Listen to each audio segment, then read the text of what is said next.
Hello, everybody. I think this works.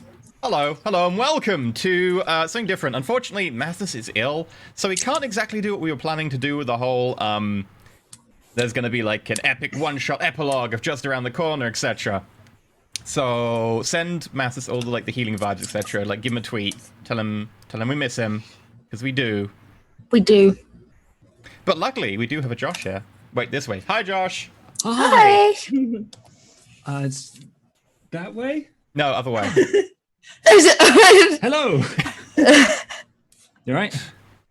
Yeah, so we're going to be doing something different. I think we're going to be playing Seven Wonders, which is... We're going to be playing a game from Seven Wonders, which is a collection of role-playing games. This one is called Heroes of the Hearth. We're going to reskin it to exist within the world of Madison, the world of darkness. Oh. And our characters, well, your characters that you've already played. I will be playing the facilitator, someone who gets to be not only a bit more GM-y than most other players, but also I get to be a player, which is cool. So, yeah, this is a game of collaborative world building where everyone gets a little bit of that good old-fashioned GM fiat. Awesome. And yeah, Bub is actually at Gen Con on panels right now, so he's a little bit busy. It'd be kind of difficult for him to join it right now. Luckily, Chelsea is at Gen Con, but is able to just about sneak to her hotel room. So we're down to... me and Tracy of the regulars are actually here in our normal way. Josh is joining us to help fill out, and Chelsea's managing to drop in from her hotel room. So this is a little bit of a different session, so I apologize that it's going to be a little bit crazy. It might end up going a little bit short as well, because we're trying to fill in with a random RPG that we did decide on literally about an hour ago. So apologies if it's a little bit shorter. Thank you very much, of course, though, to today's supporter, who is, Bentham said earlier, Draco Malfoy. I apologize for interrupting. Oh, okay, sorry, my stream just caught up. It was like playing the intro, and I was so scared that we were just talking to it. Nothing. Nothing. Oh. That's so weird. I've never seen Twitch do that. I'm so sorry. Please continue. What, like 2 minutes behind? Yeah, and then it just jumped. Yeah. Oh. I apologize for interrupting in that case. I'm going to blame that one on Twitch. How dare you, Josh? How dare you? So thank you very much to Draco Malfoy for supporting this episode and making it possible for us to actually do things and pay cats who can then feed cats, because cats need feeding. They don't want to feed themselves. Yep. It's the problem. No opposable thumbs. Yeah, they can't really do it on their own. No. If they could, they would. They'd dominate the world. That's why they have to just eat with their face. Poor cats. Wait, you don't just eat with your face? Oh my god, have I been doing it wrong? Yeah, I'm just like, food. Who am I? What a barbarian!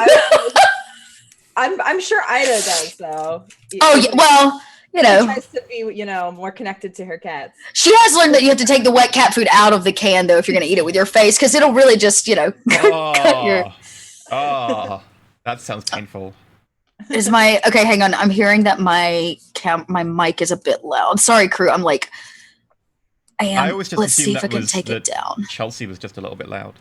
Well, I am. Is that better, crew? I can Just always take it down excited. a little bit more. Is that better? It sounds Somebody... good. Okay, good good. to me. Okay, good. Okay, good. Okay, chat's saying that's much better. Okay, sorry, crew. My settings are a little off with the travel, so thank you for letting me know. Okay, so, as per usual, thank you very much to Draco Malfoy for supporting the episode. Also, thank you very much to everyone else making this possible. As per usual, our announcements, we have... I think we have an announcement that... We don't have an asset for it. There was going to be an asset, but things got a little bit crazy, so... The announcement is, of course, firstly, that we are playing Vampire the Masquerade starting next week here. Usual time, usual cast. We're going to be using the new fancy 5th edition rules and everything. There we go. This is the haves and the have-nots. I know. But yeah, no. So we're going to be playing some absolutely lovely Vampire next week. Moving onwards, Mass is going to be GMing. It'll be myself, Chelsea, Tracy, and Bub playing. And we have an announcement that we're going to have 2 regular guests who are going to be recurring characters in the form of Josh and Maggie. Because there are enough gaps where people were unfortunately pretty busy that we decided we could probably fit in 2 extra regulars. Come on, Josh, you got this. That's the production quality for today. Everything's just falling apart as we go. We're doing our best.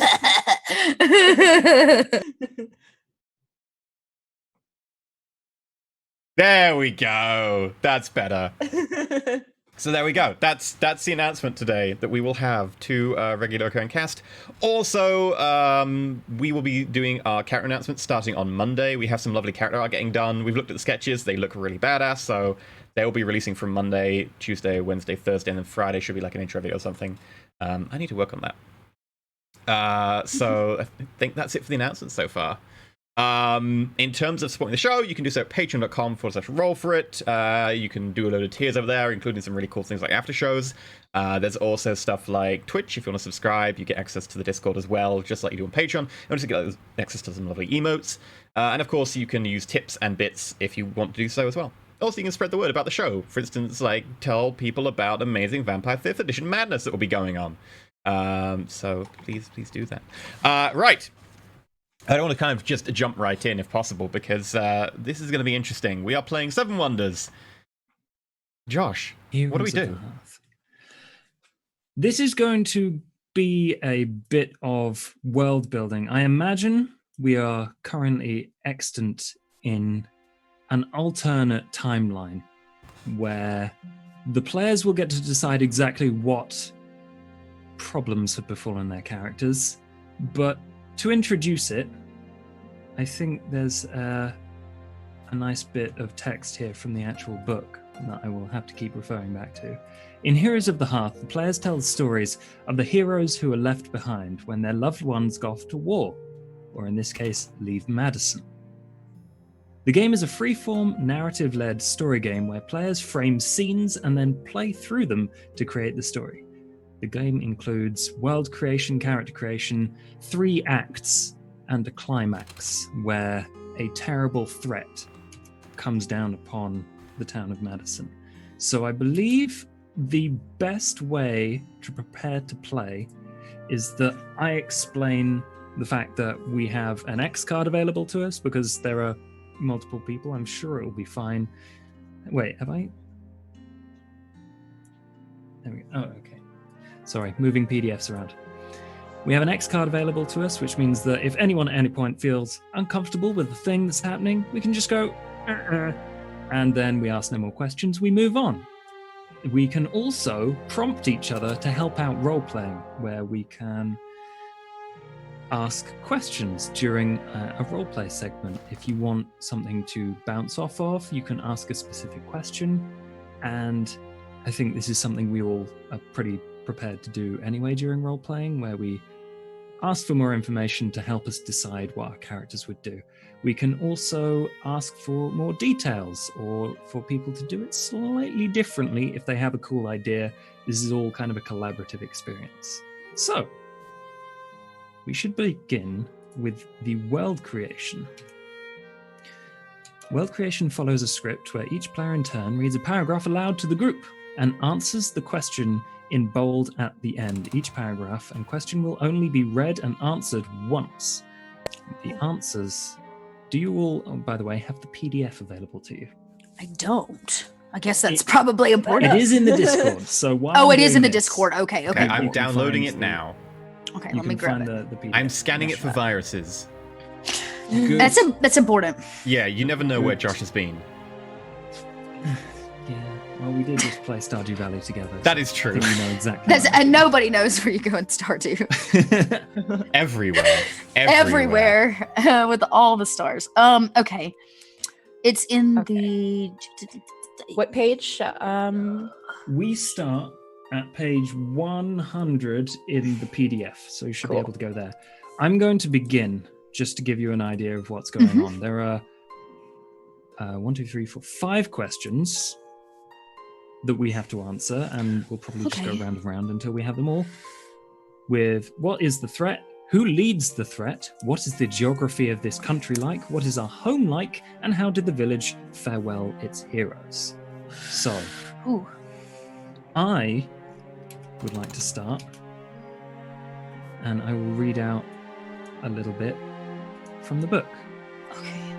In our village of MADISON, we never even heard of the threat's first coming. When we tended to our homes with our loved ones at our side, our ruler, who I imagine would be EE, sent their own child out to lead a small group of heroes in a quest for glory. We remained ignorant while these brave adventurers fought and fell. The question is, what is the threat? I would like to posit that the threat against MADISON during this particular adventure is an impending invasion of vampires. Ooh.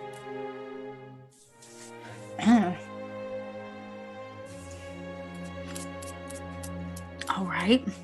Yeah. Okay. No big deal. Just Uh, right out the gate. So that's not world ending.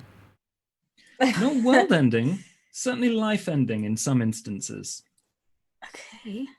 You get on life afterwards, it's fine. Let's see. And you said page 100. Sorry, I just got mine up. I want to make sure I'm with you guys. That's okay. Okay. Yeah. So we just moved to the next one. Is that how the... I think that's if everyone thinks that's cool. I mean, the then alternative is just like go on the to it. alternative is we go with like it's a Fey invasion or something. That's the other thing I was thinking was possibly Fae. Yeah, I'm thinking That's true. a supernatural invasion, certainly. Yes. An Okay, so invasion of Fey. Briarwolves. Ooh. That's on point. You've They- fought them before. Goddamn Briarwolves. Yeah, Briarwolves broke free. I mean, there has been like this tear. It's been around for a while, right? And one of them did eat Lilia. So maybe they've got a taste for human flesh. Ooh, yeah. Yeah. That makes sense. Taste for human flesh. Here they are. And they Okay. have our scent and they can smell us across the gap somehow. They're not here yet, but they will be at the climax, and that's what we've got to prepare for. Oh, we know they're coming. Top tip for Okay. everyone. Well, Prepare for your we know climax. Exactly. We have to... well, the reason we know they're coming is because all the strongest people that we know have left to fight them, and at some point they died in that endeavor. So when we create our own characters, which I imagine you'll be playing your characters. Probably. Probably. What we could do, we could allow chat to vote whether it's vampires or Fey. Oh yeah, let's do That it. makes This will sense. be fun. It is collaborative. Yeah. There we go. Chat can get Yeah, involved as we've well. got a fifth. Yeah, chat, come on. Yeah, Rick, if you're in chat, can you put up a poll? Let people vote on whether we're going to be attacked by Fey or vampires. There we go. He's already on it. Damn. So Fey is spelled Woof. F-A-E, so Foxtrot Alpha Echo, just so you know. No, we're not fighting mummies. Mummies. God, no. Oh God. We would just be dead. I was gonna say, what's the point? We should just all go home and Yeah, batten just- down the hatches at that point. Everyone just get as much toilet roll as possible and Yeah. start Yeah, just spinning. pretend to be one of them and just walk out of town really slow. I am one of you. Sweet. So, well, we've got that folk going on. I will mention just quickly, this game is skinned to be a medieval fantasy, but feel free to replace words. We're going to be doing our own thing here. So we can do the whole, like, have you seen the Romeo and Juliet movie? No. You mean the one with Leonardo? Yeah, Like the yeah. of course. Yeah, Yeah. and like everyone's got like guns, but they say like sword and rapier They on still the call it side. a sword. Yeah. Yeah, That's cool. we can totally manage that. Totally. Yeah. That exact thing. And who wants to go next to answer the question of who leads the threat? Okay. All right. Okay, I can do that. Okay. So, did we decide who the ruler is? I guess We it don't depends really- whether it's vampires or whether it's Faye. Fae. If it's Fae, what about if it's Ida's like demon child baby? I think as a ruler, not that he has like can order you around, but Darian's not here right now. Darian's the bad Oh guy. my Alternate God. timeline where he's the bad guy. Oh, Bub's gonna love this. Okay, done. That's happening. Sorry. Yeah, either that's happening. vampire bub or changeling bub. Oh. Done. Okay. Oh my. Darian equals ruler right at the top there. I'm going to underline that a few times. So evil Darian Oh no. met the Darian. threat with all the force that he could muster. Yeah, maybe he was like one of the heroes that went away to fight them, Oh yes, even better. and he got made a vampire or got Met up with turned. Layla. Yeah, Layla could be on the team as well. I have a feeling this is about to become just a Roll4It fan theory game. This is where it We are begins. creating our own fan fiction of our own shows. This is brilliant. Yeah. People who work on the wiki, get ready. That's right, Amy. Yeah, Miss Amy, she's right. Darian, the reason he's here is because Layla saved him. What if Layla didn't save him? And Layla fell as This well. is the alternate. Yeah. Darian wasn't saved. And Darren's because he's clever. He's evil mastermind, and Layla's like his henchwoman. So really the ruler, because the ruler meets the threat. So they're actually on our side. So Layla's could be the ruler. Darian's the bad guy. Ah. Right? Because it says the ruler met the threat with all the force that they could muster. Mm-hmm. Okay, all right, so Layla met the threat with all the force that she could muster. The battles were wild and bloody, and the citizens were caught in the middle. Supplies were decimated. Many of our people were forced to become refugees, avoiding death, but losing their homes in the process. Then news came of how Layla, of the true... What does that say? Then news came to our rule... Oh, then news came to Layla of the true will behind the threat. Darian. And it is, in fact, Darian. Okay, I'm totally down with this. Let's close up that poll and see whether we're fighting vampires or Fae. I keep wanting to say pirates versus ninjas. They could be pirate vampires. With ninja vampires as like their special forces. Fae ninjas. Fae ninjas. Oh god. Fae ninjas. Did we decide vampires or Fae? It's vampires 71%. Oh. Yeah, vampires hardcore. Well, there we go. Hardcore vampires. Vampire Darian. This is the darkest timeline. This is the darkest timeline. Wait, what is it? Let me just... The meatloaf! The meatloaf! Darian. Darian's battle cry right there. I'm just gonna go back and watch this and be like, oh my god. I show you. It's like, what did you do? Oh. Okay.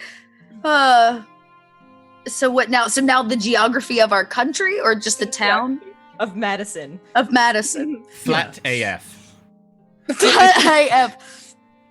Because Small it's never really town. been gone into. Oh, Who that's would like to do true. that? E- Sure. Fancy. Well, we've already got like a fair amount of this from Matters, so like it's pretty boring. It's flat. There's like the evil forest nearby. We know there's one gun store in the And a entire school? town, and a school, There's a school and a hotel. and a hotel. One hotel and our bar that we go to. Yeah, Right, our dive bar. which is like on And the we know edge. that there's there's obviously like a couple residential neighborhoods, because we probably all each live in like a little different section of Yeah. the town. Yeah, because I had to drive all the way over to Darian's. Yep. Yep. Yeah, you did have to drive. And we know that the cabin, and there's got to be forest.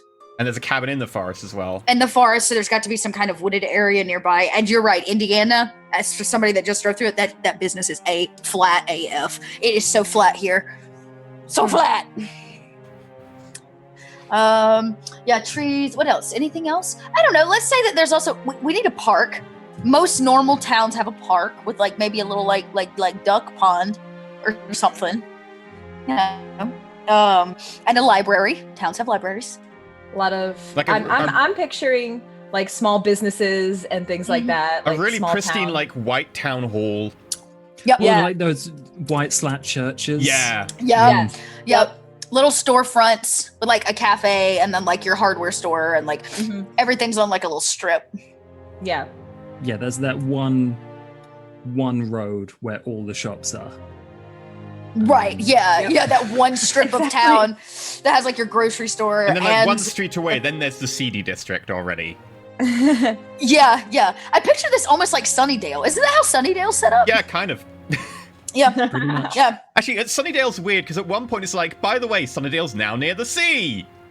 We never Oh mentioned this yeah, again. that's right. And I want to think it like one of the early episodes, like Cordelia makes some Cordelia statement about how it's not really a big town, but we do have like one club, the Bronze or whatever. But then like at one point she's walking, I'm like, Jesus Christ, this looks like New York City. Like there's like neon signs and stuff. Sunnydale stepped up. Yep. Like They had an investment. right, Never less doubts. the mayor. All right.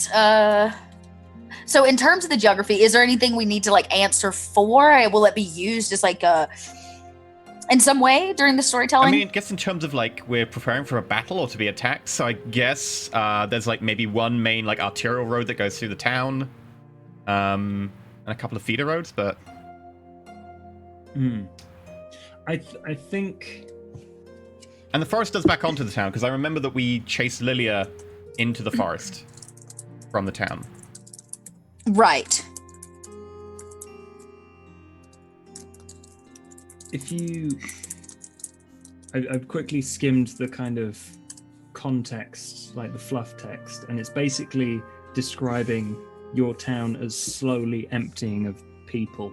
I would imagine that was from either people leaving. Here it says people going to fight the threat, but that doesn't sound like People get eaten by done. vampires. Like Madison, would probably just be running.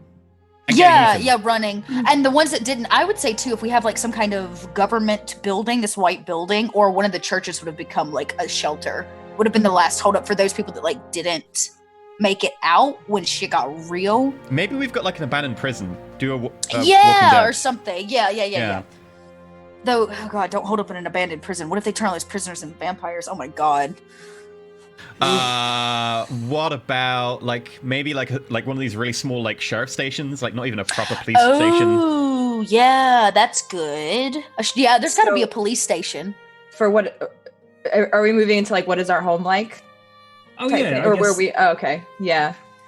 I was thinking we would just be in Saren's RV thing. Like we would just. Oh, start we're on the there, move, around. freedom fighters. Yeah. I'm imagining like we've put like bully bars on the front and like some spikes on them and like giant headlamps. Like Mad Max style. Yeah. Like, we're Just driving down the road like vampires running us and just go dish dish dish. So we're on the move. I dig. That's how I would picture it. Us all bunking up in Saren's RV, trying I'm down with this. to flee from the Just- vampires. picking spots around the town to start holding up against the vampire that are going to arrive. That's pretty cool. Yeah. I like that concept. So what Yeah. is what is the next section? So they flocked from the land, streaming towards the capital to take part in the ruler's army. Yeah. Shall I read these out then? So we've got the geography of the town bit, Mhm. but before that it said clearly the threat was greater than our ruler had anticipated. As the news spread, so too did the calls for soldiers to volunteer. And I imagine the few people capable of fighting supernaturals that you know dwindles significantly. They probably took the Yeah. entire police like force with them as well, so that we've got like Yeah. no authority figures now. Even as the army was still forming, the threat was already moving across our lands. No matter how many of our people joined the fight, the best the forces seemed able to do was hold the threat at an impasse. And then, what is our home like? That's when a letter came to our village. We read it together, we with our loved ones. It was time to try again, the letter said, a plea in our ruler's own hand. It was time for adventurers to band together to move not against the threat, but through the threat, to destroy it at its source. We watched our loved ones. We already knew they had no choice but to respond. No choice but to leave our home. So maybe So the Layla final like heroes leave Madison. So maybe Layla like died in battle, but she sent one final text saying, "Go on without me." Yeah, and we need to- piled up in the bus and rolled out. I have a suggestion, Oh. if you are interested, that your group is the last line of defense and are the ones that were left. Not were left, but left someone else that you will now play. Does that sound interesting or too difficult? Wait, say that again? So you want I'm us not to sure I play new understand. characters, and the people who went off to fight were our World of Darkness characters? Yeah. So I don't know. You I like the idea of World of Darkness characters. That's fair enough. No, it was just a suggestion. I want to see Mad Max style Ida. You guys, can Ida be more intense? I don't know if Silver she was Spray. like one of those Fury Road biker grannies. Yeah, just That's true. A biker granny? I need a whole new character for that. Oh No, man. Ida could be a biker. I could totally I see was gonna Ida as say a biker. Ida's gonna so be a biker. Ooh, yeah. I can imagine her like have Yeah. a shotgun holster on the bike, driving along, vampire runs at her, pulls out the shotgun, doing that whole style. 80-year-old woman doing all So what we're really saying is like Layla came through with her armies. They kind of failed. She and her crew left it to us to finish things off. She kind of like recruited us, and we're like the last of the surviving normal people in the town of Madison. To defend Madison from the Okay. final Normal assault. people. No, yeah, normals. Okay, yeah. And then- I love the idea of Ida on a bike. That's happening. Who wants to answer the final question, which is how did the village farewell its heroes? So the final people who you will get to have connections with and send letters to later in the game are about to go. What do you do to send them off with a fanfare? Oh, you mean our characters off with a fanfare? No, the characters that you're about to play have loved ones or people they're close to that they are now going to send off to the Okay. battle. Is this pre or post Karen ship? I think that's what you get to decide. So I guess it reads, they took up their weapons. Many of our people had left long before them, foot soldiers in Layla's armies. So if you were left behind, we no longer would have any true defense. If our loved ones fell, if the threat moved past them, it would fall to us to defend our home. As we farewelled our heroes, we nursed close the hope that it would never come to that.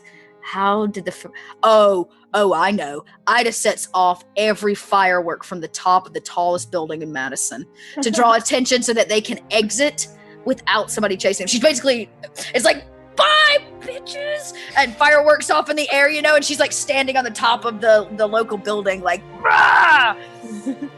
Oh, my computer's gonna die. Okay, Saren keep would going. I'm definitely listening. help with that. Saren would totally be on board. Kara would just be in the background, like freaking out, probably. Like, oh god. I know, this is like the alternate badass timeline. Like, maybe Kara's like a real badass in this timeline.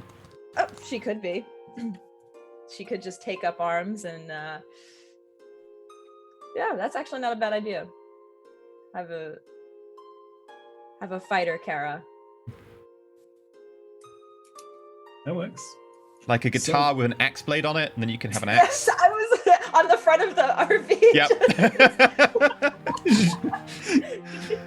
And flamethrowers and stuff, yeah. Yeah, okay, I'm on board with this I'm idea. really digging this whole Mad Max thing. This has to be post Karen then, because I really want to see this metal ship. So yeah, totally on board with that.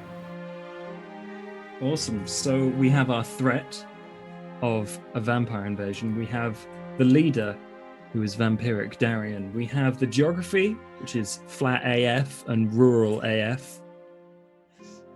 Yep. Your home is, I don't know, like completely trashed, right? Yes, I would say so. The village, the group farewelled your heroes. Fireworks, flamethrowers. It's cute, but sad. all the powerful people left. And we synced all the store speakers to play Mia Star's top song. Oh yes. Which Your in this personal- timeline is she was definitely like a growly like metal singer or something. I love it. Okay. We now move on to very quickly and simply generating your characters. All you need is a name, which you lot have, but I don't. So I'm going to go with the name Dick Johnson. maybe. I was thinking Lance Hardwood.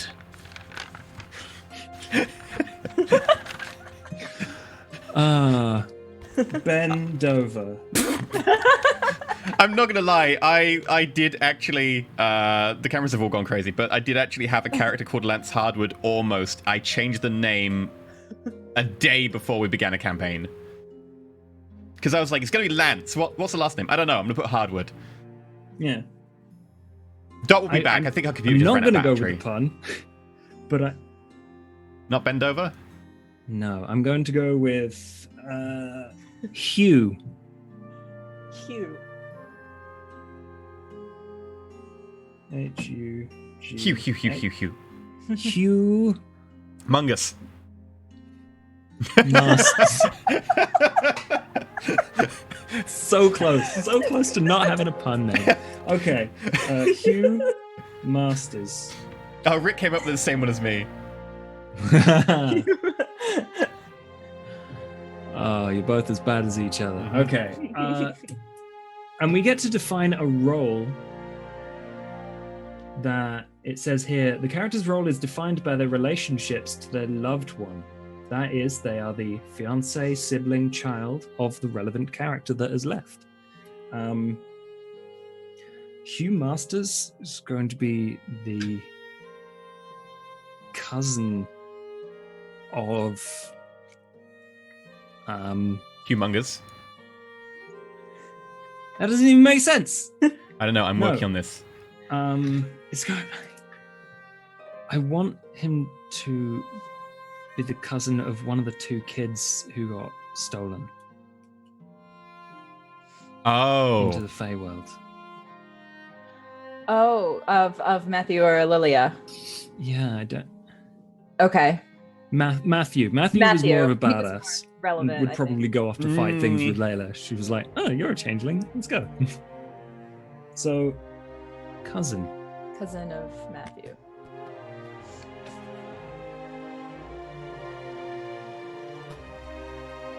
Okay. Chelsea has frozen. Oh, I think she's frozen. Oh no. And I guess this is the point where E and Tracy get to decide what relationship they have to the people who have gone away.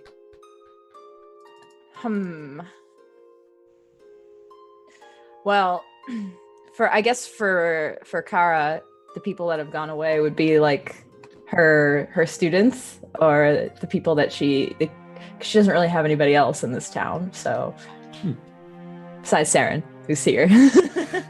I think Saren, like, used to be in a relationship with Layla, maybe, in this timeline? Maybe not in a relationship, maybe they just were like friends with benefits. And then Kara came along and changed everything. That makes sense. You could totally. You will have to send letters that you will narrate to Layla.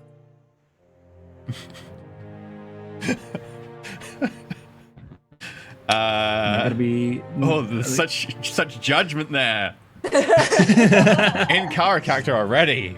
It's like, it's okay, girlfriend. I'm just gonna send a letter to my ex who I used to bang. Dearest Layla and I. You remember that time when we were both naked and whoops?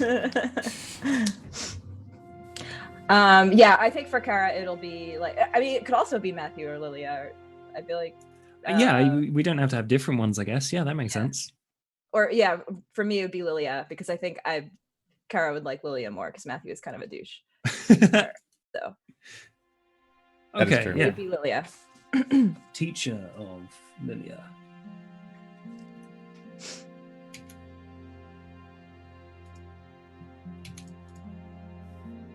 Oh no. Red dot's gone. Dot died. Dot died. Dot down.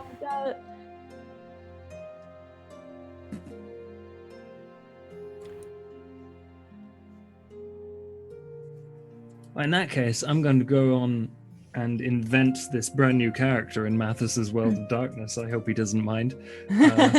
Hugh Masters, Hugh cousin Masters. of Humongous. Of Matthew. is a student of Kara. And his place within Madison was very simple until he, I imagine, realized that people were disappearing mysteriously, getting killed, leaving of their own volition, and now he is a supply runner. Like, when you park up your battle bus, I'm the little kid that's fast enough to run. We send the kid. Like I'm faster than all of you. True. Hey, can you guys hear me okay? Yes. My You are computer not just frozen. got the screen of death. Like, I plugged the power cable in at the same moment it was trying to die, and then it just went, and it was like, done. And I was like, okay, I'm gonna do a heart rate. Sorry You about get to that. do crew. the live. Yeah, I was like, no. I even picked it up because it was kind of running hot and like put it over the AC in the hotel room. I was like, just take a minute. You're cool, laptop. You can handle this. Okay. So characters. Yeah, I'm going to play Ida. We're going to say she lost an eye, but not because somebody stole it in an asylum. Ida lost her eye in a alleyway knife fight. Damn. Hardcore. Yeah. An alleyway knife fight. Yeah.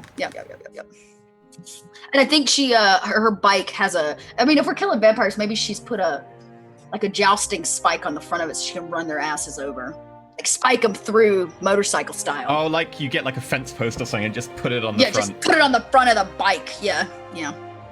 It's like a unicorn bike, but for killing vampires. I mean, that These are the works. things I was thinking about while I was panicking that my computer just died on me. Awesome. Okay. Cool. Sweet. Yeah. You lot have your characters ready, so Yes. just so you're in the loop, Red Dot. I am Hugh Masters, cousin of Matthew, who Okay. is now your supply runner now that people have left town, and he has nothing else to do. Oh, okay, cool. Okay, so you're in the know for getting us stuff. Yep. Yep. All right, cool. I can't remember the name of the guy from Walking Dead, but that's who I want to channel. Oh, the kid. Oh yeah, I know who Yeah. you're talking about. Yeah. So yeah, now this is going to be fun for me especially. You lot get to put 2 bonds down that link your characters. Now, seeing as most of this is played out already, I'm interested to see you all put into words exactly how you feel about each other and how you relate to each other in this existence. Kara I'll and do it. Saren had sex on a coffee table. That's definitely a bond right there. That happened regardless of what. Oh yeah, every Timeline we're in. every single timeline that happened. That's a lot of tables. In some is a lot of timelines, tables. Ida walked in. In some timelines, Darren walked in. I guess in one timeline, this one, like Layla walked in. That's how she found out. Okay, so what do we have to for these bonds? We just have to describe how we feel about each other, essentially. Yeah, just 2, I believe.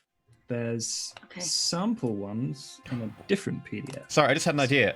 Like, Ida can't really have many cats because she's like mobile right now, right? right, she has one cat. Maybe It she gets rides a cat. on the bike. Maybe she gets a cat tattoo for every kill. That's why you're the cat lady. That's why I'm the cat lady. Ida's back is super tatted up with different kinds of cats. That is so weird and grotesque. I don't even know how to say it. Yeah, she like just sleeves of cats. Some of them, giving people the finger. Others like, what? None of them happy cats. One of the cats is called Meatloaf. Yeah, I saw that. Yeah. Let's say Meatloaf is her favorite, and it's like a neck tat. You can always Maybe like Meatloaf was like her attempt to kill Darian, and it got so close. It's like a half-done tattoo, and that's why he's like, the Meatloaf. The Meatloaf. Yeah, it's meant to scare people. Oh no, Meatloaf. It's a tattoo of the cat eating Darian. Oh god. Yeah, it's chat saying I want fan art of this team. Yeah, honestly, yes. I'm picturing Kara, since she's gonna be very metal. It's got like a leather jacket. She's got like short hair that's kind of like maybe even like spiky or something. I don't know. I like this. Like like short tight leather pants. Walking in, like you bleach the tips by yourself with Yes. Clorox. Yeah, you're like because we don't have hair dye anymore. because we don't have hair dye anymore. Yeah. I feel like Ida probably no longer wears her like old 50s dress. She's probably like she's like the grandma you don't want to take out in public. She's in like jeggings, like ripped jeggings. They say juicy on the back. They say juicy on the ass. It's Oh like my a shirt that's way too tight for her. Yeah, she's probably missing a lot of teeth. I feel like this Ida doesn't have all of her teeth either. And one of them's gold. She's capped one of them. I think Saren's definitely going to have like the half-shaved, like Natalie Dormer from Mockingbird, whatever look. Oh yeah. And I think since like the shotgun's taken by Ida, I think she's just gonna have like a ridiculously large sword. Ooh. I like it. Cool. So our relationship. So how do I feel about all of you? I think I'll also take my other bond because it's time to go for Ida, but I want to integrate the new character. So in my bond with Hugh is like he's my drug dealer because I still have my addiction in this timeline. I run around and find you the good stuff. He's our The good supplier. stuff. He's got the good stuff, you know. I'm Yeah. fine with that. Yeah, I too. I'll have some kind of connection with you. Maybe. Ooh. I mean, I would too, because you're my student, so or more. My Yeah, cousin. that's. I think that's one of my first bonds. Is like, Yeah. Kara is my teacher. Right. And maybe Ida saved you. I was actually thinking. I mean, I don't know how hardcore. What is your character's name one more time, Josh? Hugh Masters. Humongous. Hugh. My last landlord was named Hugh, and we called him Hughsless, because that's about what he was. Hugh. How hardcore is Hugh? Would he be somebody to do tats? Hugh is not hardcore. He's not hardcore.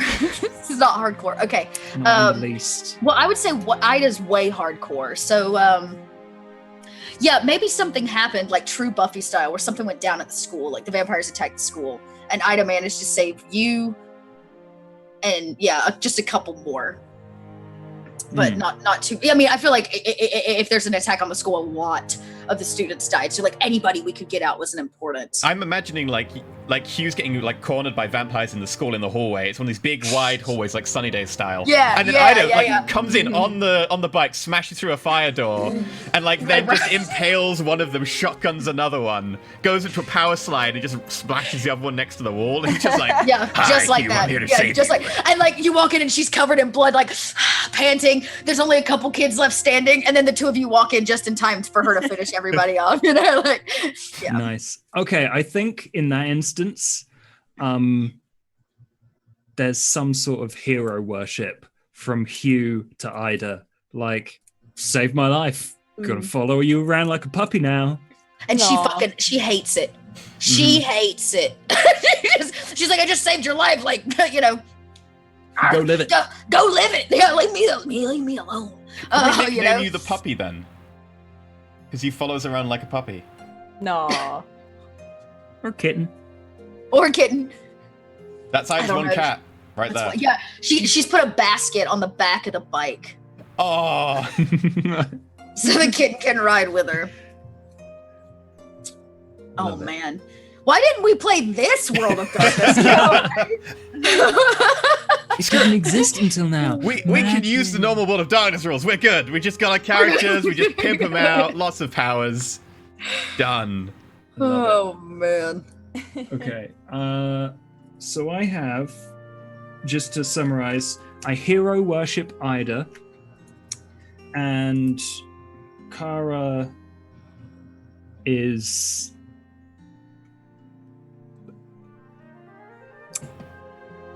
I used to listen to Kara because she is my teacher, but not anymore. Okay. So you're like a rebellious teenager.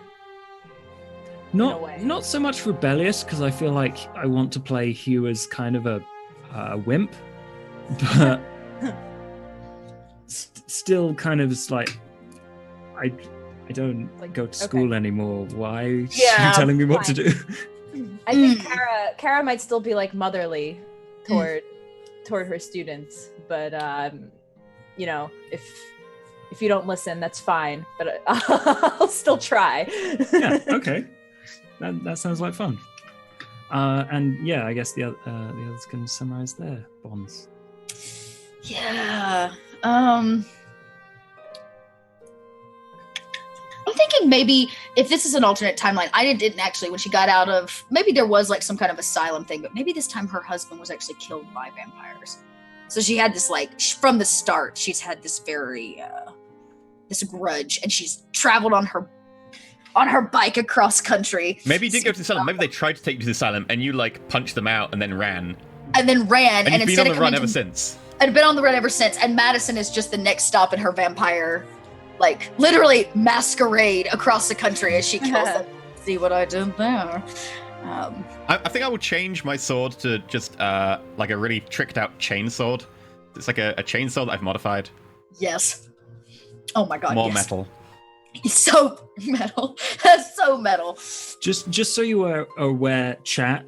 The concept of this game is that everyone who remains is the pathetic people who are like the blacksmiths and the grocers. Like, but I love this is gone just like This is going way off the rails, and we're owning it. Yep. Welcome to Everyone's a GM. Yeah, Uh-huh. these are our last hope. That's all I'm gonna say. Oh, we already knew that coming into it. All right, cool. I don't know. So I'm thinking when I wrote it, I guess when Ida wrote in, she would have looked for the weakest people to help. I mean, she's been town to town fighting vampires for a while, and two, she had heard that Layla was here, and she had to meet the great Layla. And Layla introduced her to these other two folk from the town of Madison.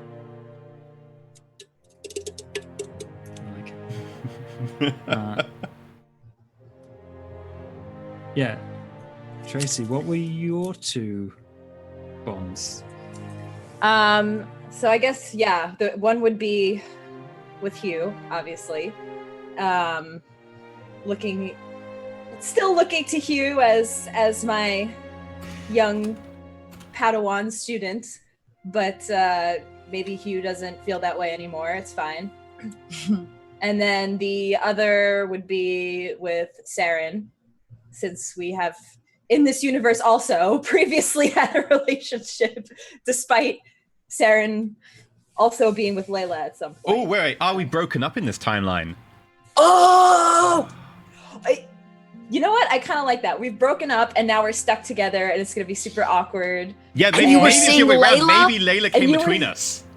Yeah. And so now it's just like I'm stuck with my ex and this is just great. You know, I have to deal with this. Not the ideal situation for Kara. I'm 100% down with this. Yeah, I like it. Okay, those are my two bonds right there. Nice. Sweet. And EE, your bonds. Oh, one with you because you get me drugs, and one with Kara because she's my ex. That's it. Simple enough. The two things you need, drugs and sex, clearly. Define we go. everything she needs. I mean, Kara also brings the rock and roll, so sex, drugs, and rock and roll. We've got a party going on. Okay. Brilliant. And now we move on to possibly the hardest part, which is the question. The question on your character sheet is not to be answered at the start of the game. Instead, you should drive your character's actions towards discovery of the answer. You should aim to answer this question through play in the third act, if not before. Finding the answer to the question may drive your character's actions in the climax when the threat finally arrives in the village. What questions do you want answered? It can be literally anything. What's a good example? Would you like some suggestions? Yeah. Do you really believe in the gods? What do you want to be when you grow up? I think I might pinch that one. Ida. Drug We dealer? want to be Ida. What are you really looking for in a partner? What Oh, would God. you have done if you hadn't stayed with the family store? What are you afraid of? Ooh. So we each need a question, or we have like a group question? For each individual character, you have one question. What am I afraid of for Saren?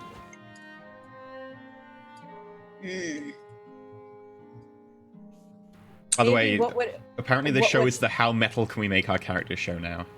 Actually, hold on.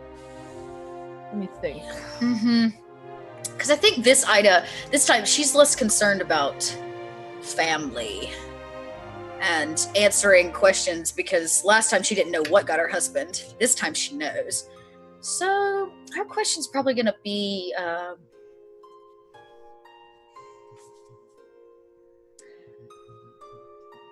I think for Kara, what would have happened if she didn't move to Madison, maybe, or something along those lines? Would she be in this situation? Would she have been with Saren and be stuck with her ex now? Would she, be with one of her students, be teaching, all these things? So what would have happened if she didn't come to Madison? Is the question. Oh, I'm thinking Ida's is, can you redeem your soul when you fight the soulless? Ooh. Because she's nasty. Ida nasty.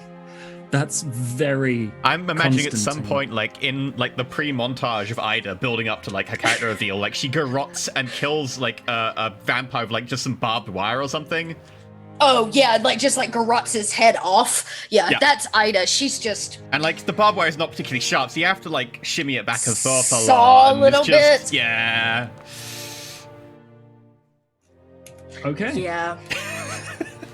Can you redeem your soul when you fight the soulless? It's like, the better question is, how many soulless does it take to find your soul? It's like, how many licks does it take to get to the center of a Tootsie Pop? Okay, just so you know, once per act, you may choose to invoke one of your starting bonds. If a bond from the start of the game has improved, you may choose to remove a weakness tick and gain a strength tick, which are basically points that you gather throughout the game that help us decide the climax. Depending on how well things go for you or how poorly, at the end of an act, I think it's at the end of an act, you get either a strength point or a weakness point, and then you tally them up at the very end, Interesting. which could be bad. Well, That's where I'm getting the inspiration from for Ida. Sarah Connor. Yes, Really she's like strongly. she's like if Sarah Connor kept doing what she did for like 30 years. Yeah. She's like just worn. She's like a worn Sarah Connor. That is spot on. It's pretty cool. I like that. Yeah. And with that, I think we're ready to go on to the first part of the game, which is the introduction, in which we bid our loved ones farewell as they leave on their journey. We are left behind. Not that this hasn't happened before, but this time it feels different. So, starting with me, each player has a solo short scene in which we introduce our character. This is self-narration, doesn't have to include other players. We may, however, choose to include bit part characters in general. So I imagine it would just be me narrating me and Matthew leaving. Oh, Matthew leaving me. So,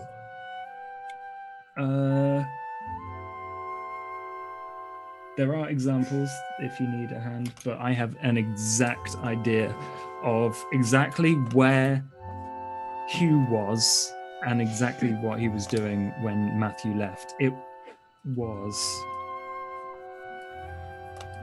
at the edge of the schoolyard where Layla's standing off in the distance, kind of acting aloof and trying not to be suspicious, but isn't doing it very well. Matthew keeps on looking over, and I'm just there worrying about the bullies and all the other kids in school, and just trying to look at Matthew, trying to figure out what's different about him that makes him so special, that he has to go with this strange, incredibly strong lady where other people wouldn't have to. And so it's just him as kind of the older brother figure, just standing there with his hand on my shoulder, just going, "You'll be all right. You'll be fine. But I've got some important work to do." And then just me trying to hold back tears, like who's going to be like keeping the bullies at bay, who's going to help me do my homework, where am I going to go in the evenings, like just standing there as Layla beckons him over and they both get into a car and drive off. And I'm just stood there staring at the road.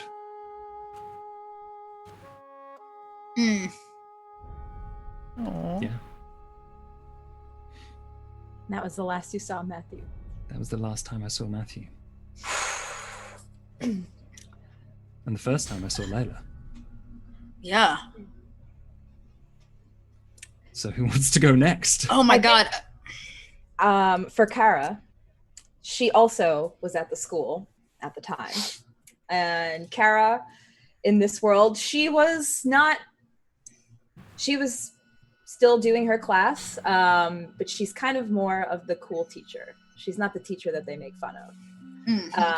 She walks in with her cool like leather jacket, her edgy hair, tight leather and pants. She at least tries, the tight leather pants. She at least tries to be cool. I don't think that maybe the students actually thought that, but at the time, as things were kind of going crazy, Ida's coming in to try to rescue students. The last student that Kara saw was Lilia. And as Lilia is going off, Kara gives her a hug, tells her, "It'll be okay. We're going to figure this out." And she stays behind as Lilia goes off. And Kara wants to make sure that one of her favorite students is still okay. And Lilia probably at that time would try to go off and find Matthew, who is with Layla. So Kara just lets her go, and as all it's kind of frantic and students are trying to figure out what's going on. And that's the last that Kara saw Lilia. Was in the school.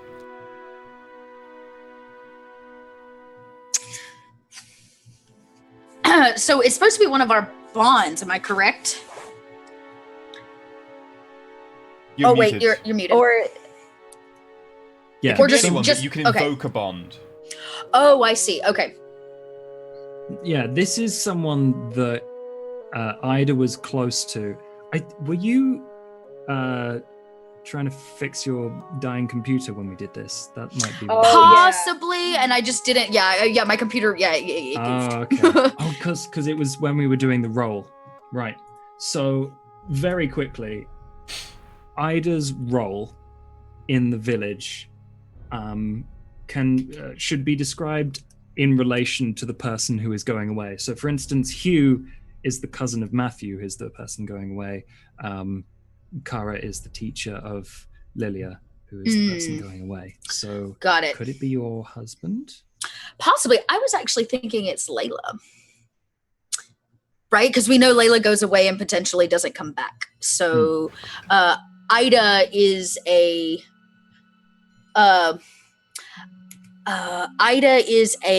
mentee of Layla. I'm going to say, instead of, Layla is her mentor, basically. Layla is the mentor of Ida. That's a better way to say that. Because I think she heard about this great vampire slayer, and Ida doesn't have a lot of true heroes or people she looks up to, and I think that Layla is that. So I would say while this is going on and this kind of great exodus is happening, Ida joins Layla actually at the top of this hill or this place where she's overlooking everything. And they have a moment in silence, knowing that they probably won't see each other again. And Ida pulls out of this kind of grouchy backpack that she wears full of stakes and holy water and the works. And out comes a kitten that she had saved from an alleyway long ago. And she offers, she actually looks to Layla and says, cats have always kept me safe. They are true seers. They know things before we do. And she kind of puts a hand on Layla's shoulder and she says, and this cat, it's for you. And she gives Layla the kitten. May it keep you safe and be a beacon when things get dark. She gives her a cat. She gives her a kitten, and I'm sure Layla loves it a little, And I imagine Layla in this universe has webbing and stuff and harnesses, and she could just put it in one of the grenade pouches or something. Pouches. And Ida says, now you're gonna have to name it. For all cats need a name. Only then do they love you like a human. And Ida says, before you go, I know this may be the last time we ever see each other, but know that you have inspired me to be a great vampire hunter, and I will stand in this town in your honor. Oh, and Layla gives her a spike, or a steak. Gives her favorite steak! Layla gives her favorite steak. Mr. Pointy. Mr. Pointy! Layla gives Ida Mr. Pointy, and Ida gives Layla a cat, which I seems appropriate. At which point you go and gather every firework in town. Basically, yeah. And I say, I think I got some exploding to do. And Ida takes off down the hill to go set up fireworks as everybody leaves the town. Nice.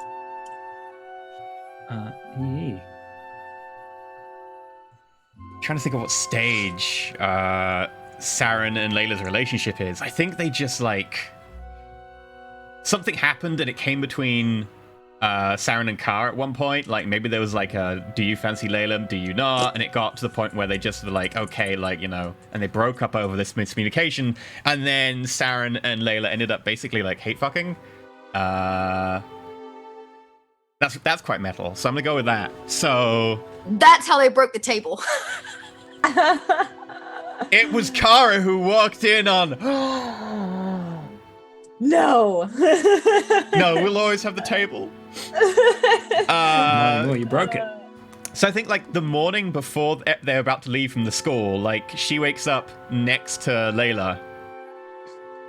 No, they wouldn't sleep together because they hate each other enough, but they also really want to. So yeah, they probably it's the morning. She goes round, they do their thing, and then she's putting on her boots and stuff afterwards. Come back, Layla. I don't want you to go forever. Just stay safe, okay?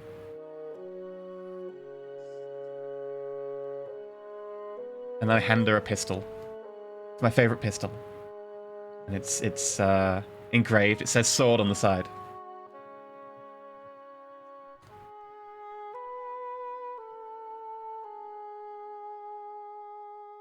Anyway, I'll go. I'm meant to be helping out at the school. So stay safe, okay?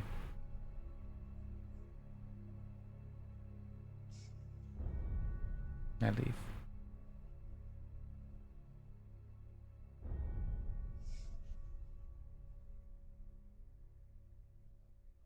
At which point we should move on to Act 1. 1 month has passed since our loved ones left us behind. How has our home changed in their absence? We all get to pick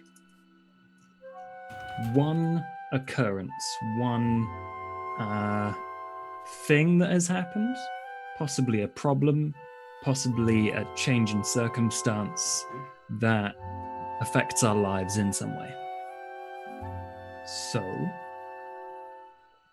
I think I love the examples. Somebody has revealed to be pregnant. Oh God.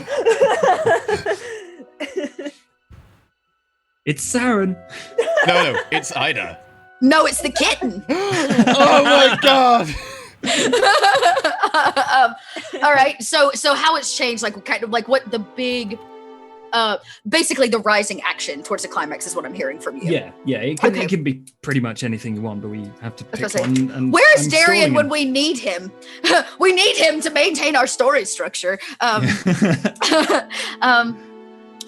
So is this like something for everybody goes through? Or we just kind of collaboratively build these events. If you have suggestions to help people out, then yes, but it's just one each. Should they be player focused or NPC focused, or can they be about the world? I think it can be either. Like, if you can think of something. Okay. Oh, like food fun. supplies are running out. The Shrine of the Gods has been vandalized. Okay. Okay.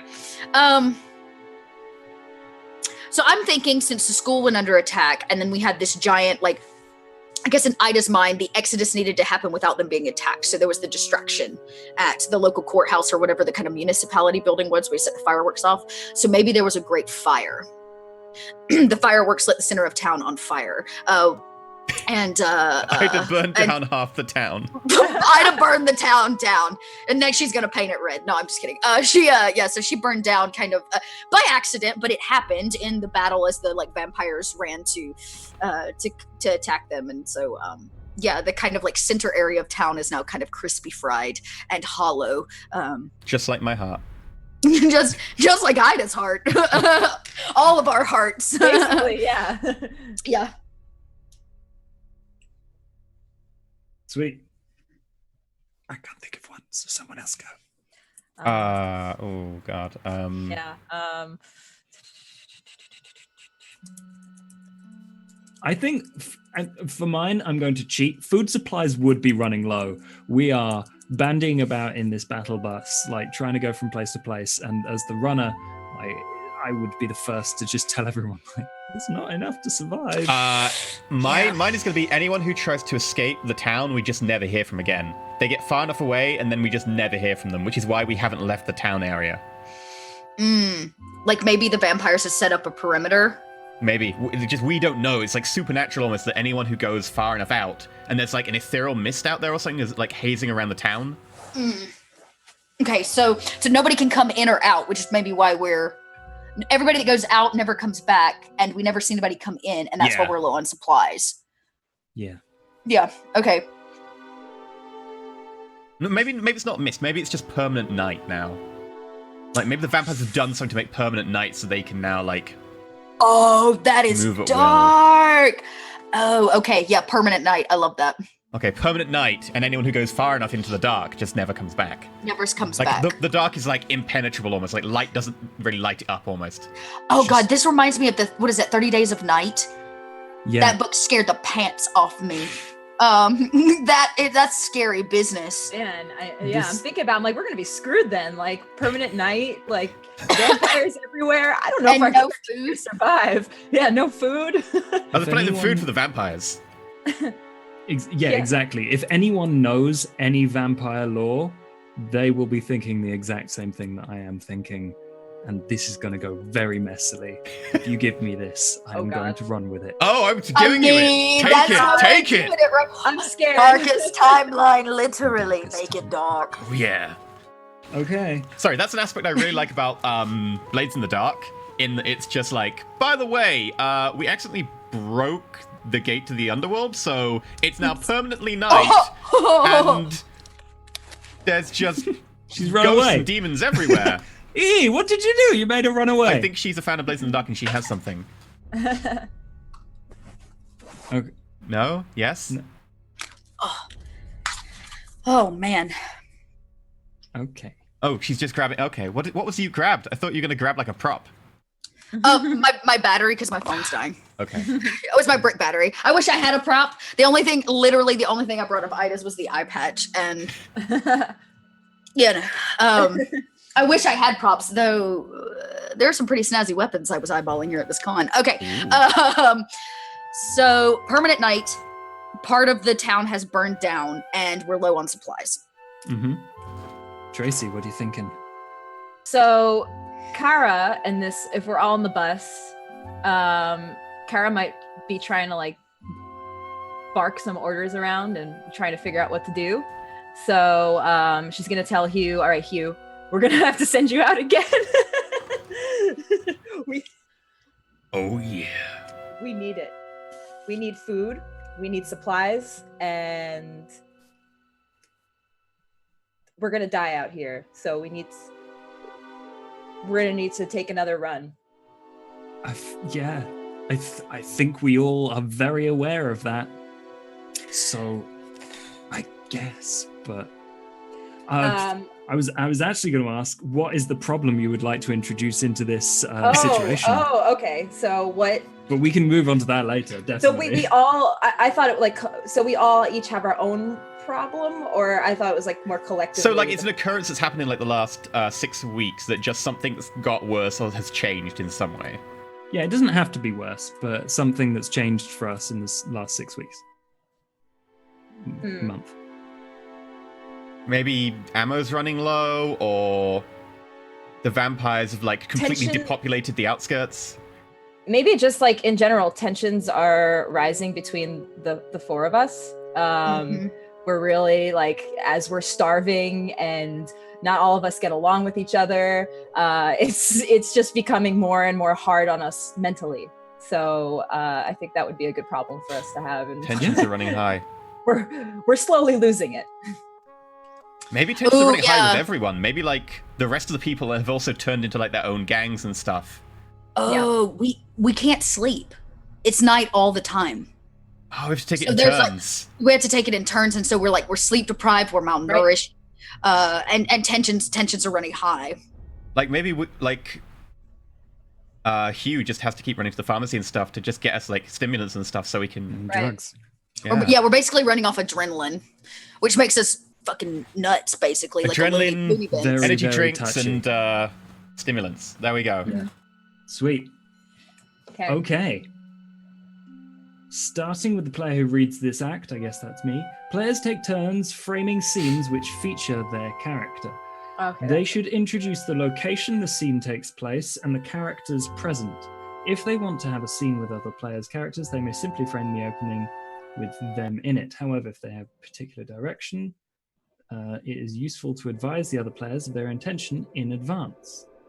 If the player requires inspiration, they should look at the bonds on their sheet. So, I think it would be fun for us to do a supplies run. Mm-hmm. Yes. And I don't know who would volunteer to come along. Probably Ida. Oh, yeah, she'll be there. She's probably pulling something to carry the supplies back from the bike, you know? Definitely.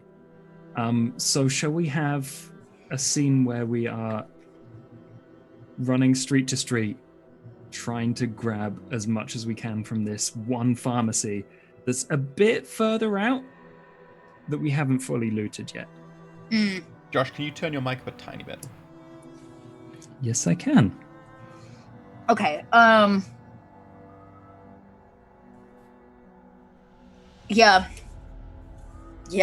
I'd have to fixate it. Maybe it's like a basket or something, like a large scale like crate on the back of, since, you know, the kitten is now with Layla. She's got this like basket on the back to carry supplies. She's like, and a sidecar for Hugh. And a side cart for Hugh. She's a big side cart for Hugh. You know, and it's like, you know, her bike's like churning and burning, and she like gears it and revs it a little bit.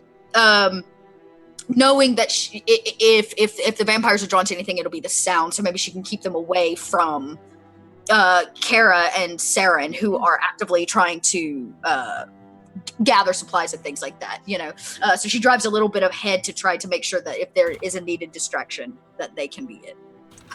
Sorry, okay. Hugh.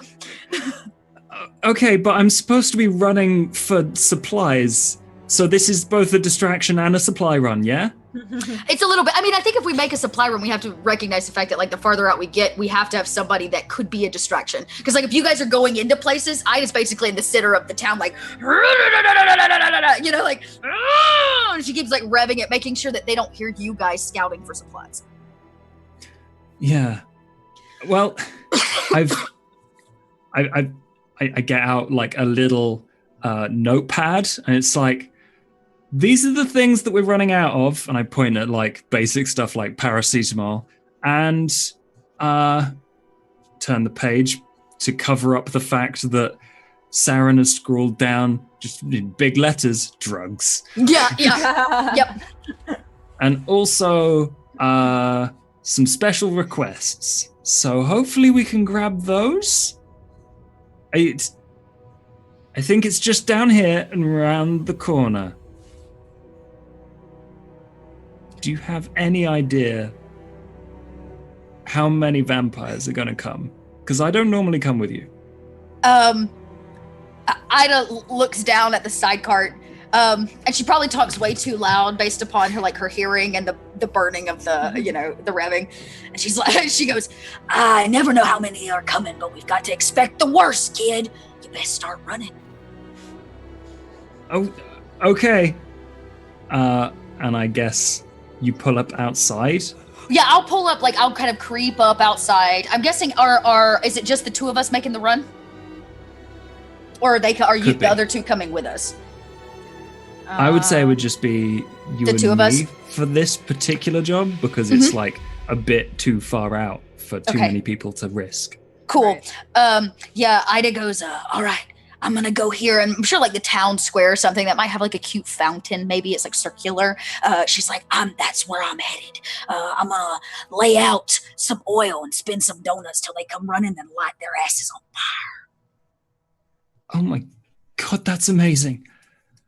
Cool. I'm gonna see if I can just run between the buildings, and there's a signal. I will. No.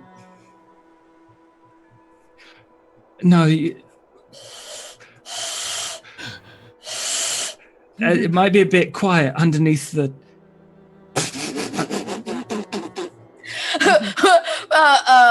Ida looks down and goes, Lord. And she fuddles in her shirt and pulls something out from her old cleavage. And it seems to be a bunch of things hanging from a necklace, like a lockpick set, a whistle, maybe some kind of pepper spray, but just very functional things. And she pops a whistle off and hands it over to him. She's like, if you get into some trouble, whistle for Ida. Okay. And then just one really long whistle for I'm done, come pick me up. Okay. And then as many whistles as possible for please save me. Ida goes, okay. She's like, I'll be right here. You just toot toot on the whistle. Okay.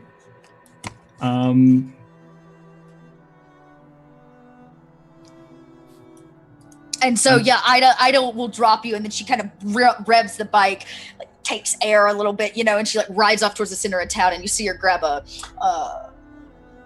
canister of gas as she rides the and she just pours gas all over the center of this circle around the fountain. And then she gets to a point, and she's like, and she kind of gives you a salute that's like, let's do this. And I guess at that point we get to decide how well this goes down. Oh God. So Hugh probably is good at one thing, and it's this. Not being seen, grabbing as much and shoving it in a backpack as possible. He's done probably at least a couple of pharmaceutical supply runs before, so there's this. And then the sounds of tiles on roofs and slats moving when there wasn't that before, and the revving in the distance as I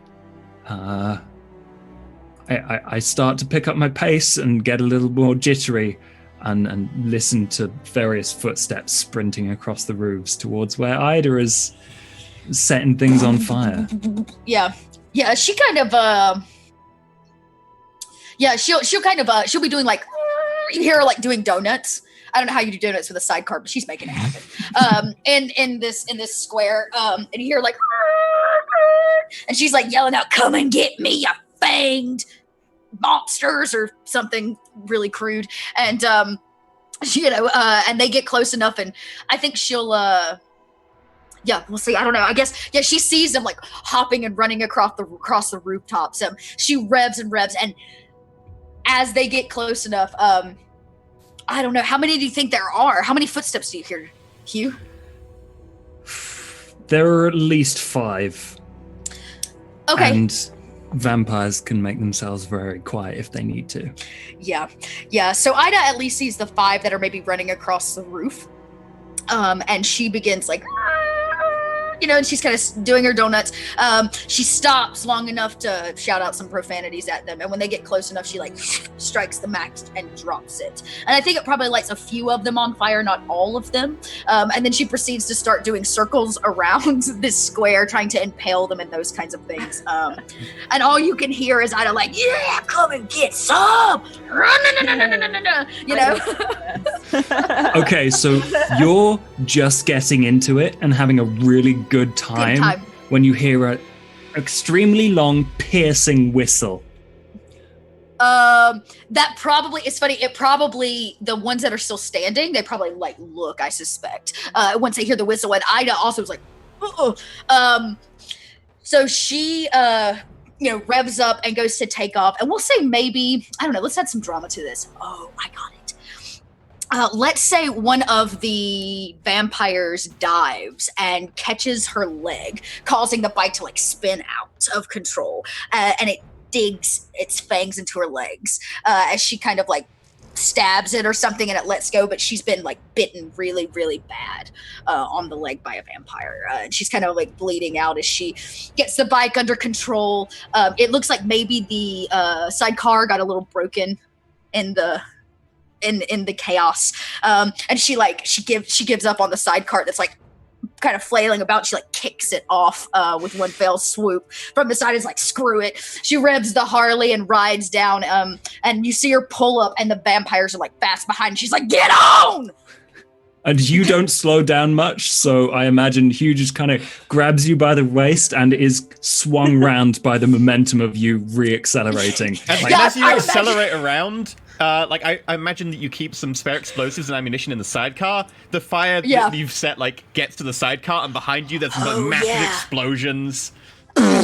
Lights probably another building on fire. That was one that was left standing. And I imagine Ida grabs you by like the tuft of the shirt. She doesn't even let you swing your leg on. She like tosses you across, just like grab him, tosses the supplies like in the crate in the back, and she's got you across her lap, and she's like, Rah! And she like rides off. Yeah, when you throw me across your lap, I'm just like face first into your thigh, which is covered in blood. I'm like, an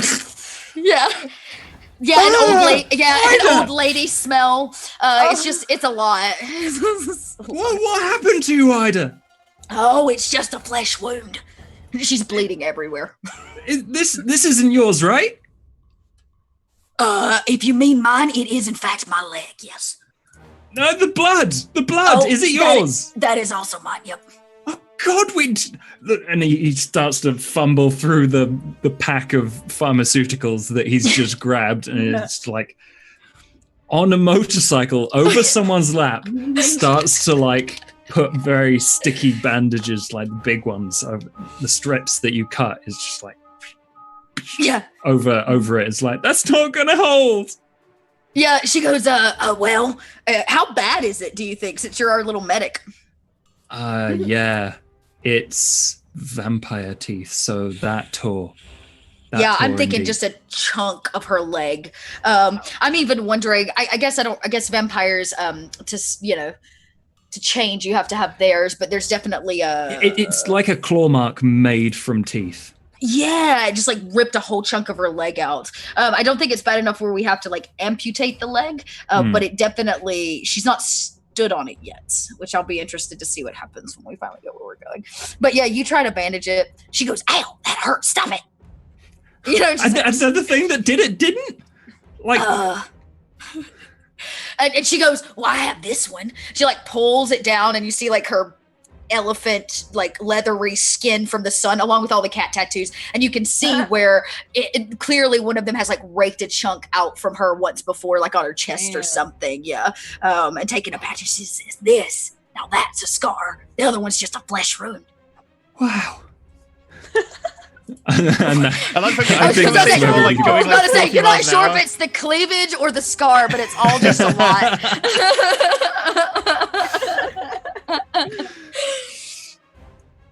Totally. Yeah, that's, I think, a rather successful-ish supply run. Yeah. As At which- successful, I guess, as it can be. At which point, we should proceed clockwise until every player has framed a scene. I don't know which direction that is in That's terms Ida of the next. stream. It's Ida. Ida frames a scene. Oh, okay. So you get to pick a scene for what happens within the context of the current world as it exists. So does it need to go in linear order after this one, or can it be... No, it can be like pre-leg gouging, Okay. Oh, okay. as long as it's 1 month after the heroes left. The Exodus. Okay. Ida,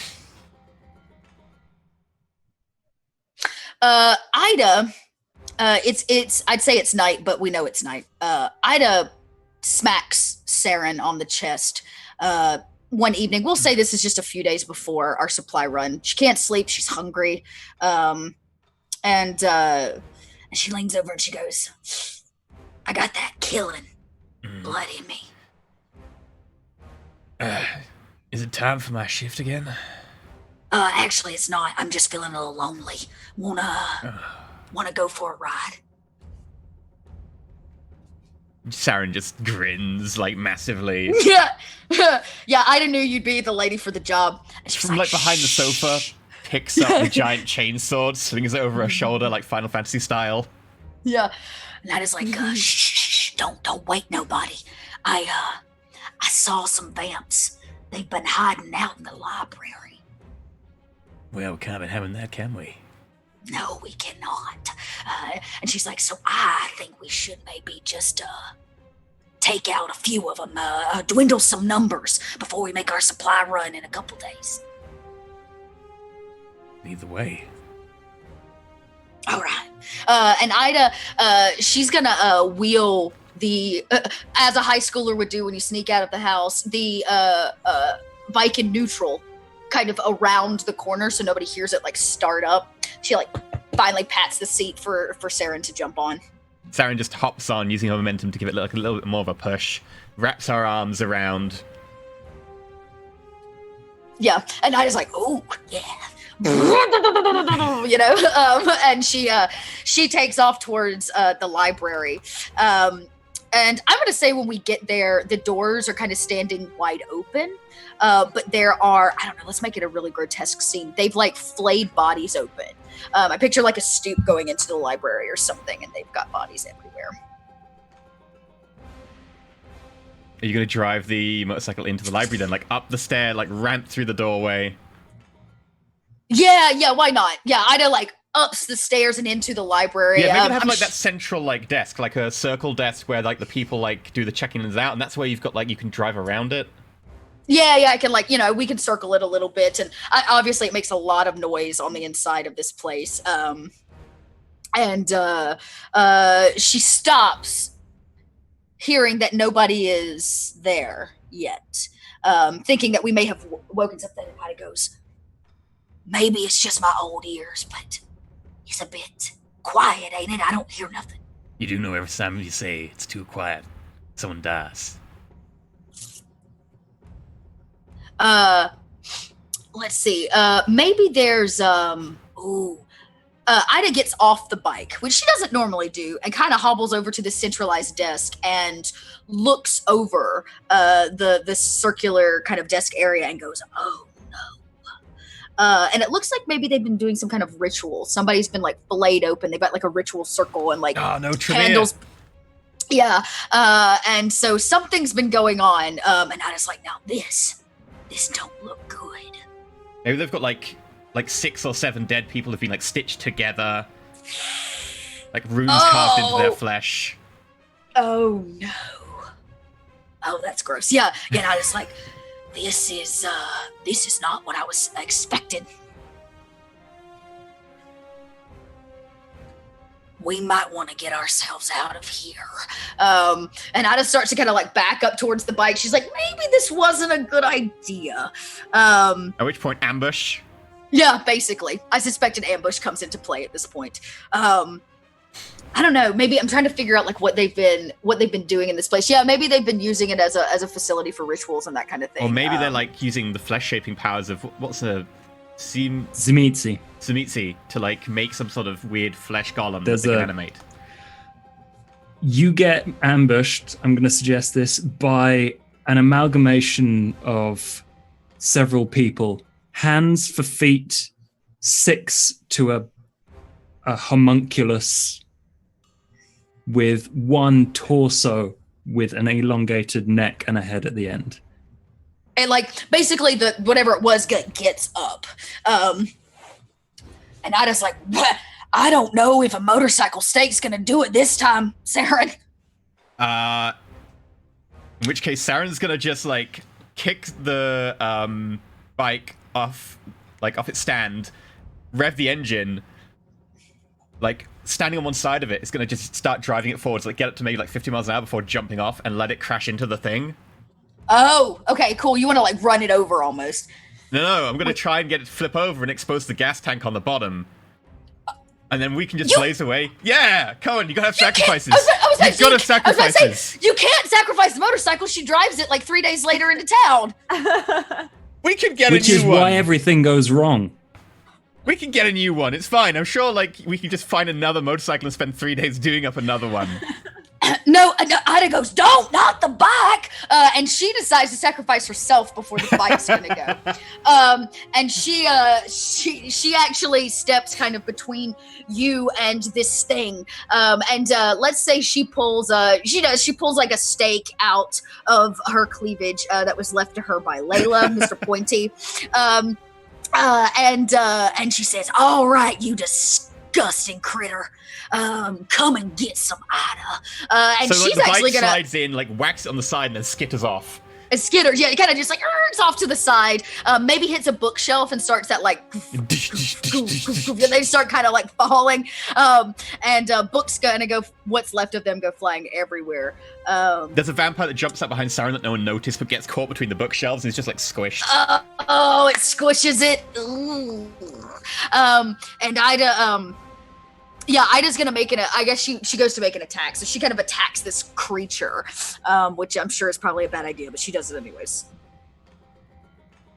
And she goes, Saren, quick, get the bike going. We gotta get out of here. You sure don't stay to party with this thing? I thought you said you wanted the killing. Well, she's like, I'm sure she's like hanging on to it, like trying to find the heart. She's like stabbing it in multiple places, and she's like, I'm doing my best. And she's like riding it almost like a bucking bull as she's trying to attack it. Okay, I guess then like Sarah just runs over to the bike, pulls it upright, revs it a little bit, and it's gonna circle around and try and get underneath like the head as it swings around with like Ida attached, and it's just gonna then one-handedly swing up with the chainsaw and try and cut the head off so that Ida falls onto the back of the bike. Oh, nice, cool. Yeah, she like plunks. She's like, still holding onto the head, which is still moving. Still holding on to the head. It's like, she like tosses it, and then she has that moment of like, shit, this seat's uncomfortable. Is this what it usually feels like back here? Like not having her head, or riding in the. It doesn't have like the butt seat. groove that you've worked in on the front. Yeah. So yeah, and then I guess we kind of like take off, but only I picture you like swing the back tire around as we try to exit through the front again before this creature can follow us or any more vampires. And Ida sees something sitting on the desk that is maybe a ritual book or an information book that clearly is out of place. It's got dark writing on the front, and it may be bound in human leather or human skin. And she reaches out as we ride past and scoops this book up, thinking that it might be of importance. By the way, we have a bub in chat right now saying hi. What? Guess what, Bub? You're the enemy. This is what happens when you're not around. Evil Darian.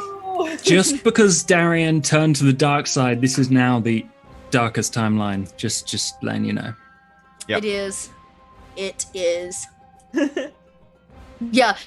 Just so you know, this is happening. Darian was not saved by Layla, and instead he's now leading a vampire horde towards Madison. So yeah, no, you like grab the thing as we go past, and I probably like because it's your bike. Like I'm not as good at it. I like scrape it a little bit on the side of like some of the, like the metal railings as we go out. Right. I just like not the paint, which It's like its tongue is super scratched up anyway. Yeah. And do we just go home, or do we get a complication because of that? What do you think? I mean, maybe they follow us out of town. I would think that if we made a wreck and they were kind of there, they probably followed us out of the library if they could, especially if we grabbed an important thing. So I would say it definitely adds a complication. I don't know, but we also got their information books. So we might be able to gain something from that. Yeah, maybe like we have to use some of the parts we've got to fix up your motorbike. Yeah, we have to. Yeah, so we're running low. Yeah, we're running low on parts to fix Ida's bike. Probably fuel too. We've been exploding a lot of shit. That's true. And we use that whole tank to light them on fire. Or we're saving some fuel to light them on fire in a couple days. But maybe we ride back. We have to like guide the vamps around town and try to lose them, I would think. And like we kind of ride around, lose them, and go back. And Ida kind of walks in and plops this heavy book, probably, like I said, made of like bound in human skin, right next to Hugh's head. Like pop, and it just like makes a big sound. Ew. Why are you bringing books here?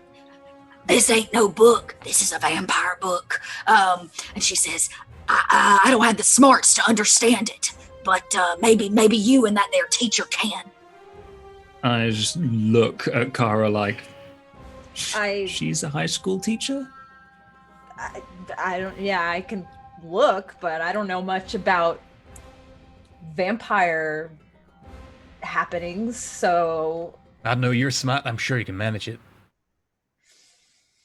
So Ida was like, well, neither do I. Let's see what we can't figure out. And she creaks the book open, hoping maybe to learn something about their ritual. Maybe there's information in there about, I don't know, thoughts on what might be in the book? I think it's blank. Made of There's human nothing flesh, in it? and it's just like sheets of flesh, and it's just completely blank. I've got an idea. Hugh, hold up your hand. No? What are you planning? I imagine at this point you grab Hugh's hand and hover it over totally the book. Grab Hugh's hand. Ada, you got that knife? Don't you know it? She cups one hand over Hugh's mouth and just kind of like slices his hand a little bit. And drips his blood on the pages, I'm guessing is what you're going for. Yeah, so. and like the blood like starts forming into like words and letters and symbols. It would probably be English. It would probably mention the number of people used to create just one of those monsters, the homunculus, and probably just diagrams of pentagrams and blood costs and other alchemical ingredients to create more. Oh dear. Yeah. It's a good thing we got people out of this town, or we might end up with more of them. Could be us. It could, well. I'm wondering what might happen if we tried to do this with vampire corpses. I don't want to mess with that. Don't you dare. No. No. I don't like this idea. I think at this point, like Saren, like puts her hand up like that to do the Arnold Schwarzenegger like fist clamp with Ida. Yeah. Ida's like, they like fist bump or something. But Ida says, now, Saren, I know we get excited about slaying them fanged F-bomb there for chat purposes. But I think we need to wait it out till the supply run. The last thing we need is causing trouble. I don't know about you, but my belly is empty and I sure could use some food, and I know you are itching this morning. Yeah, I haven't had anything in a while. And like Saren like sideway eyes Kara. Yeah, and and Ida goes, but I like where your head's at. I'm gonna spend some more time reading through this here book, seeing if I can't make heads or tails of their disgusting rituals. And we get back from the supply run here in a few days, and she kind of looks over at Hugh, which we're gonna do, right, Hugh? Sure. Great. Saren throws Hugh like a wash towel or something for his hand. Yeah. I'm not going to. That thing's disgustingly dirty. I'm not wrapping my hand in that. We're going to the pharmacy and we're getting some proper bandages. Well, I just run that under like a bottle of water for a little bit. Yeah, and she says, but when we get back, that'll be, we'll make a plan. I like this. Fighting fire with fire, using their own rituals against them. And I was like, now, since I can't sleep, let me see if I can't learn myself something. And she like cracks the book open, and like puts her face behind it. And I imagine that's probably where our little scene ends. Yeah, but like as you pull it up, the last bit of the scene is that because like it was Hugh's blood, like the back page of the book now has like a weirdly stretched, screaming face of Hugh in the flesh. Sounds about right. Yeah, like that. That's cool. I love that. Beautiful. Okay, I'm going to say a thing. Feel free to do what you want with it. Oh, no. Ida learns, potentially, that imbibing vampire blood can make her stronger. Significantly so. Ida keeps that to herself. Yep, Anyway. Ida keeps that to herself. Both E and Tracy have scenes to set up, so whoever wants to go. Should we go to a break, or should we have a scene and then a break? What do people feel? If we can do 10 minutes for a scene. Yeah. My scene might be quick. I have an idea for a scene. Yeah, we'll do a Tracy Okay, scene let's then. do it. Yeah, it's perfect. Okay. While I'm going to say this is while Hugh and Ida are doing their supply run, and Kara and Saren are left back at the RV alone, and Kara at this time would be kind of straightening things up, trying to organize things, and maybe making the last of our rations. So I'd say at this point we probably have like a cup noodle or some ramen or something. There's not much. We've been eating really shitty food, and so I'm just trying to prepare the last of what we got here.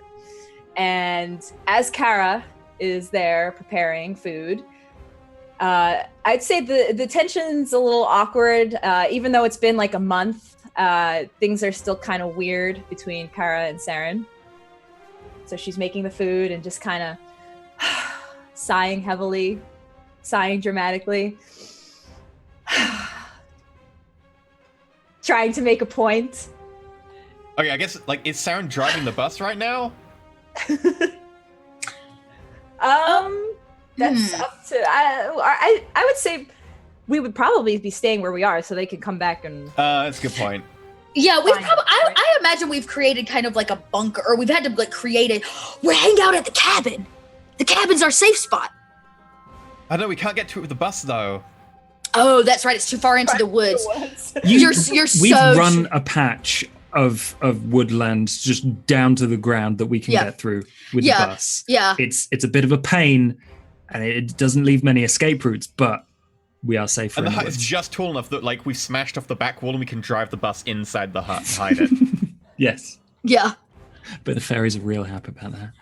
Like Saren comes in from like having like worked on the hut to keep it intact, just moving some of the black mold off the bus that always collects every time we're here, and just hears you just sighing repeatedly. Kara's just making food to herself. How's the food coming? Well, I mean, it's the same old. Our cup noodles. Getting so tired of this. Yeah, I'm getting tired of this too. Yeah, I am really getting tired of all of this. Like, what is this going on right now between us? I don't know. You're the one who left. You're the one who got with Layla. Yeah, well, you were just being paranoid all the time. I thought I might as well make something out of it. You know you would if she'd stepped on you. You don't know anything about me. Do you still have feelings for her? I never had feelings for her. And why did you... I know that you probably saw her before she left. I'm sure you didn't even think about me. Like, Saren, like, is quite sullen for a moment. Was like, I thought about you every time.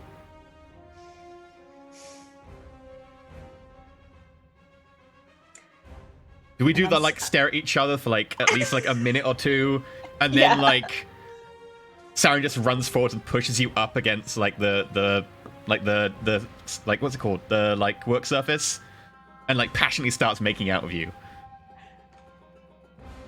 Okay. All right. so Kara will oblige to this. She won't try to resist. Okay. I guess, like, they start pushing each other up against different work surfaces and so on, and eventually, like, they kick a load of stuff off, like, the little coffee table that's in, like, the back of the tour bus.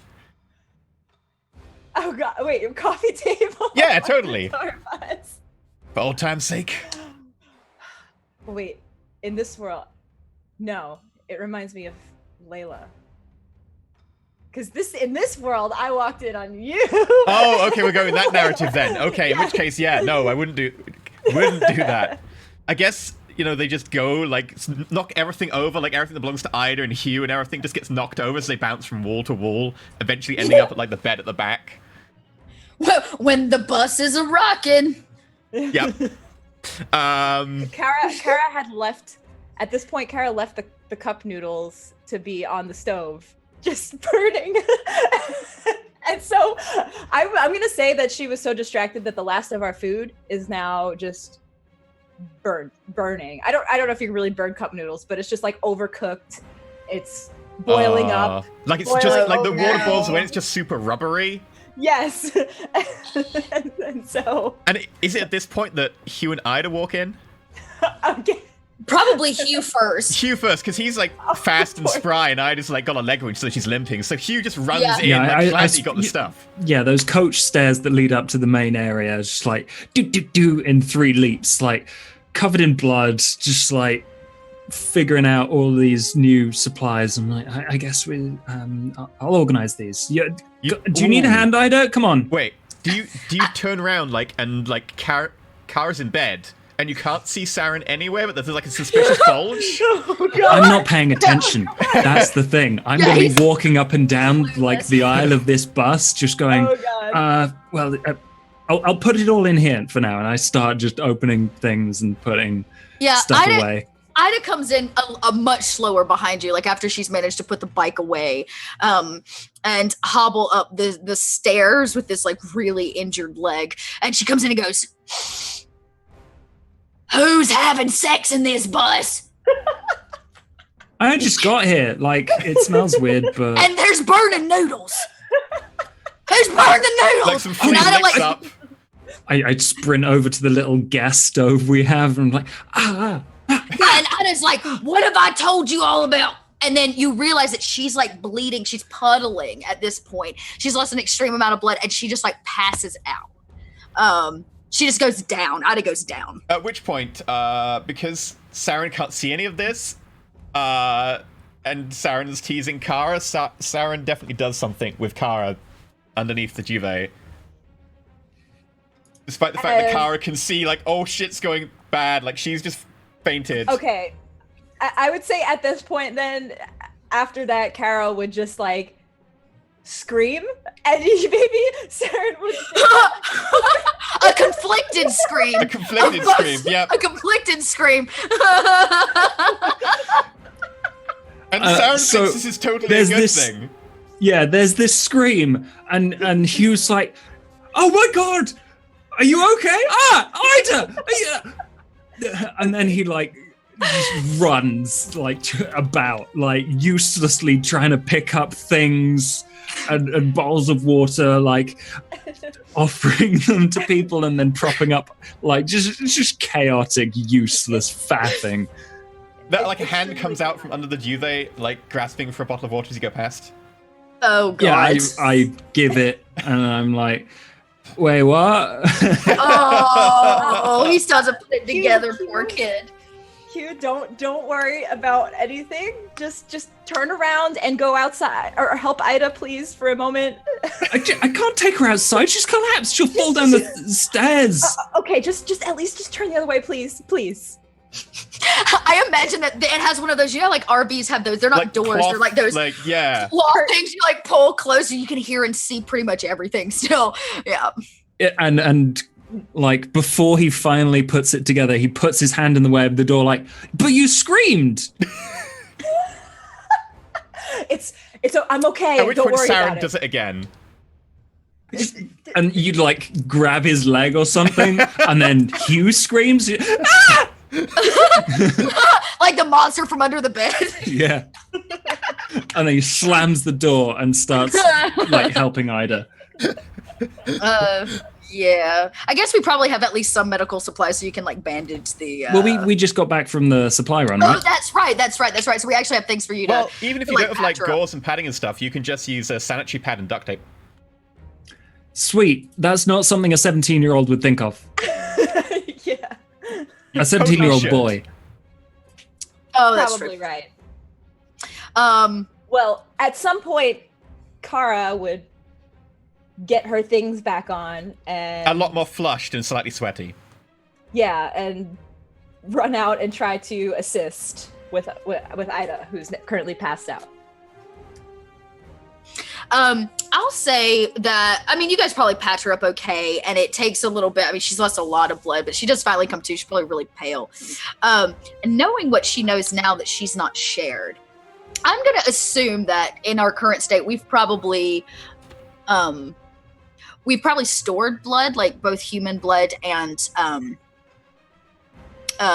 like vampire blood somewhere to use as like bait, to kind of they follow the smell and those kind of things. And as Ida comes away, she says, there's a cup in the fridge.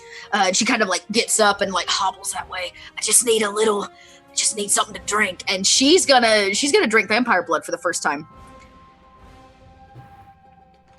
Hugh is not in any position to stop the authority figure or to question any of that.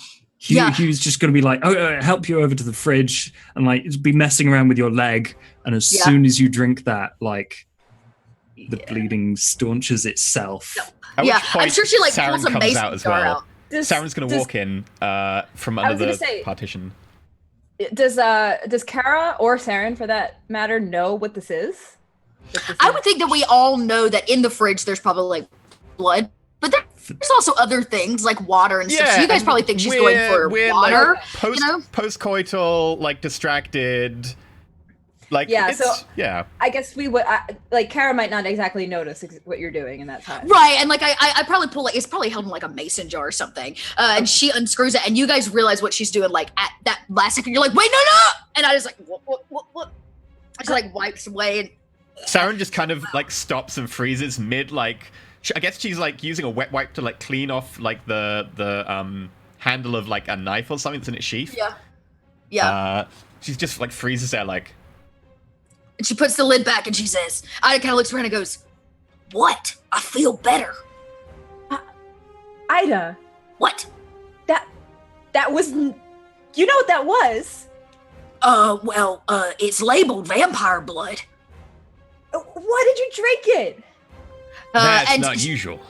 Yeah, and so I guess the chunk in her leg, you said it kind of like stops bleeding, right? I have no idea what vampire blood actually does, but at this point, because it's stored vampire blood, the only effect it would have, let's say, is healing you a little bit.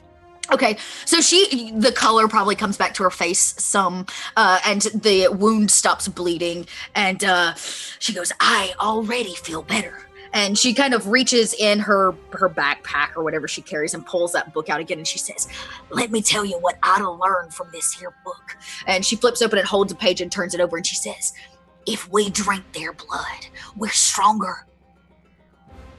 We can defeat them. Use their own blood against them." We can do that? Well, hand me a glass then. I was like, hell yeah. She goes back in for this mason jar and pours a cup. She's like, "Now you sure?" Gimme, come on.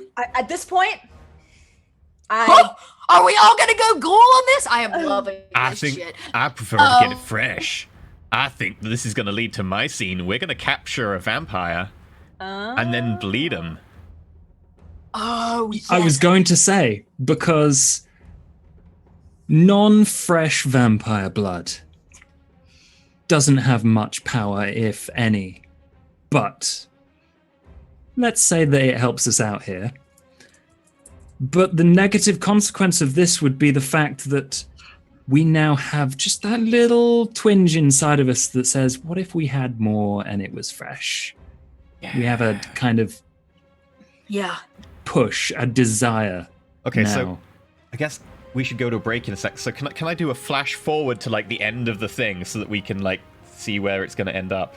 Okay. So I think that in like a day or two's time, we have the bus parked next to the cabin, and in the cabin, suspended upside down by like meat hooks, is a vampire chained up, like arms like cross, like with a like straight jacket or something.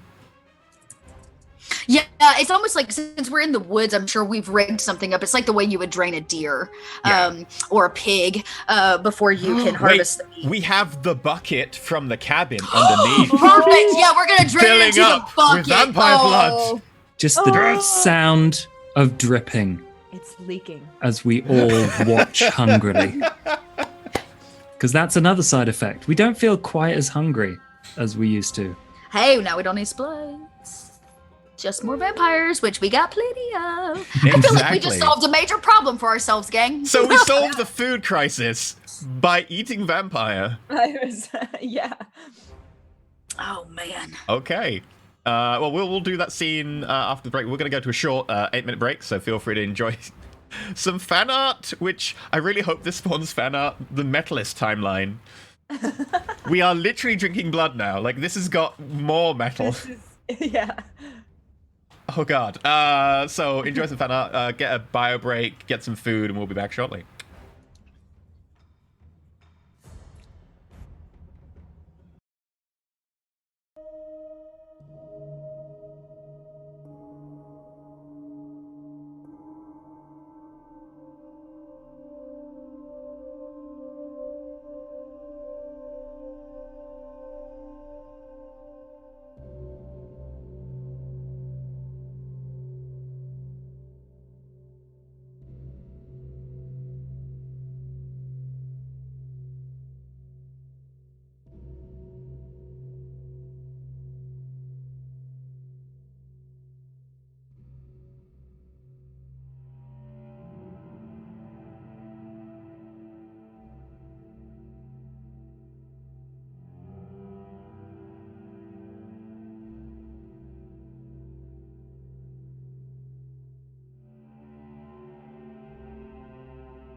Welcome back to an impromptu one-shot attack on Madison, where apparently the alternate timeline where everyone is metal to the max. Apparently Darian got turned into a vampire. We met a small child called Hugh. We're fighting vampires who've taken over Madison, and it's permanently night, and the darkness around the town, no one can get in or out. And we decided we're going to go get some vampire blood, so I'm going to open up my scene with suggesting to the group, like, right, maybe we should get ourselves, like, a vampire that we can just bleed.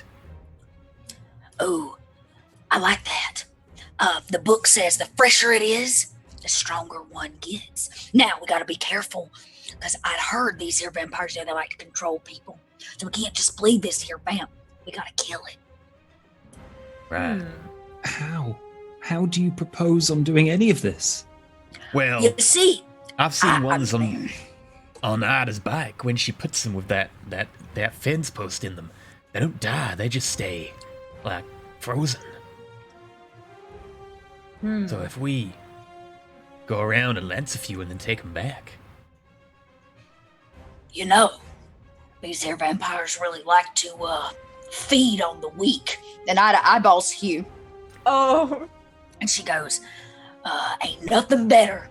Ain't nothing in the world makes Ida happier than a vampire trap. Hugh, how you feeling about being bait, my friend? I think Saren's idea sounded really good. And everyone just looks at Hugh, and then can we just smash cut to Hugh is now tied up on a flag post? Just in the middle of town, like stars and stripes like wrapped Hugh. around him. And Ida's like, now Hugh, you gotta be real. You gotta look scared. Look scared. Let me down from it! That's perfect. All right, You're doing a just great hold job on there, to it. Hugh. Don't use it all yet. Come I'm not joking. I don't want to be up here. No, that's perfect, like method acting, Channel. What do you know? Come on. Just let me down and we could step on the... We have. Listen, you. Save the acting for when the vamps come. We gotta get hit. So just shh. I'm gonna give you a signal. Toot toot, and then you can start crying. What to? No, only when she gives you the It's all right. signal. Listen, Hugh. Has Ida ever let you down? Does this count? No, because we ain't done it yet. We're not let you down yet. Yeah, we're not I promise you. I cross my heart and I don't want to die. I promise. I will, in fact, be here to save you. All you gotta do is just convince the vampires you're helpless. You're gonna be just around the corner. We'll Fuck, I didn't mean that. I take it back. That's it, we leave him to die. That's it. That's it. Yeah. You will be just around the corner. And Ida looks at the two of them and is like, we better get hid. And she takes the jar of human blood that we probably had in the fridge and pours a little bit at the base of Josh so that we can begin wafting them closer.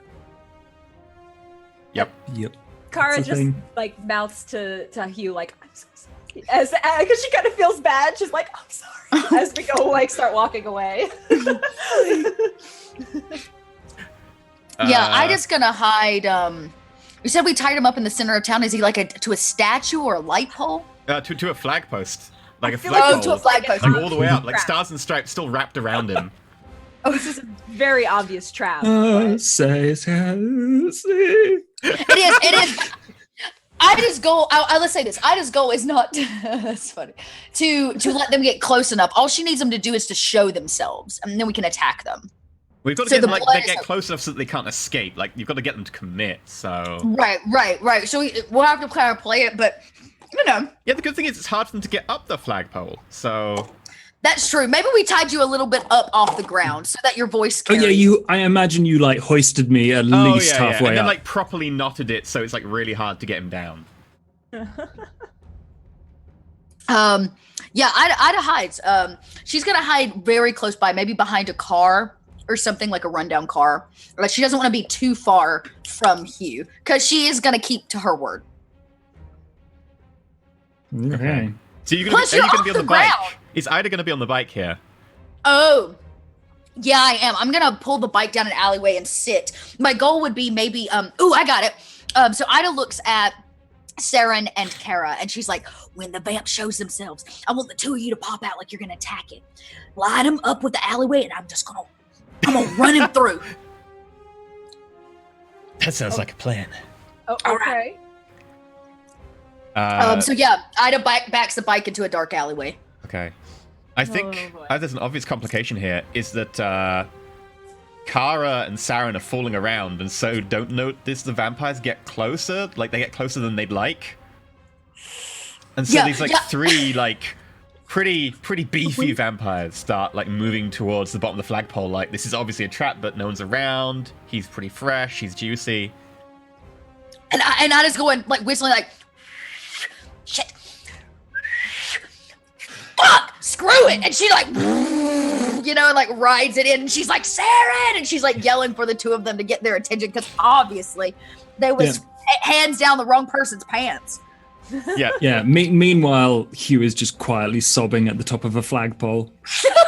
No. I think instead of trying to unknot it, they do it much faster just by cutting the rope and expecting Hugh to fall. Yeah. And I Hugh, would you think just that's cling to the flagpole, and you're slowly slipping down it where they're right below you. Oh, yeah, no, that's perfect. Yes. Yeah. I think Ida's going to. How does she want to handle this? She takes out fishing twine, something that's very thin, and she's attached some kind of anchor to it, and she twirls it. Oh yeah, you get lead weights for fishing hooks and stuff. Yeah, lead weights and stuff, and she kind of swings it like a lasso and tosses it so that it loops around the neck of the vampire, and she can pull it. When it does, its head just pops off, just slices right through. Oh. And then she pulls tight Nice. with the weight of the bike behind her, Nice. Okay. The fun thing about that is that I guess instantly the vampire starts to dust. Yeah, that one does. Yeah. And then the next one is the one you're like, oh, maybe we should just stake it. Yeah, there's so how two many do we others have? as well. Three? There's three. So there's two others as well. I think Three this of point, Saren and Kara, maybe fly undone or whatever, top button, still not quite done up, rush out into the town square. With my life, man. I think Saren's just going to go into a forwards roll, pull out the sword mid-roll, and come up and just shear through the ankles of the first one. Yeah. Leave the second one for Kara. Kara is not able to kill the vampire, but she takes her electric guitar and just smashes it towards Saren so that Saren can finish it off. And you said you just chopped the ankles off of one, right? Yeah, so it's ankleless, just falls over.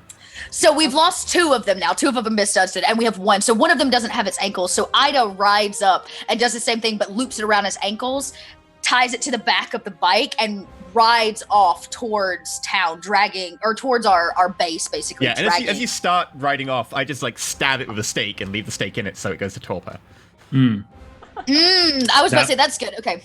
Yeah, it just kind of goes limp. Its head starts bouncing off the tarmac. At which point, someone cuts me down. Yeah. Yes. It's a horrifying you are crunch cut down. You're just as I holding hit on. the ground. You just slide down slowly. Oh, no, I fall. Oh, you fall. I fall. Whoosh.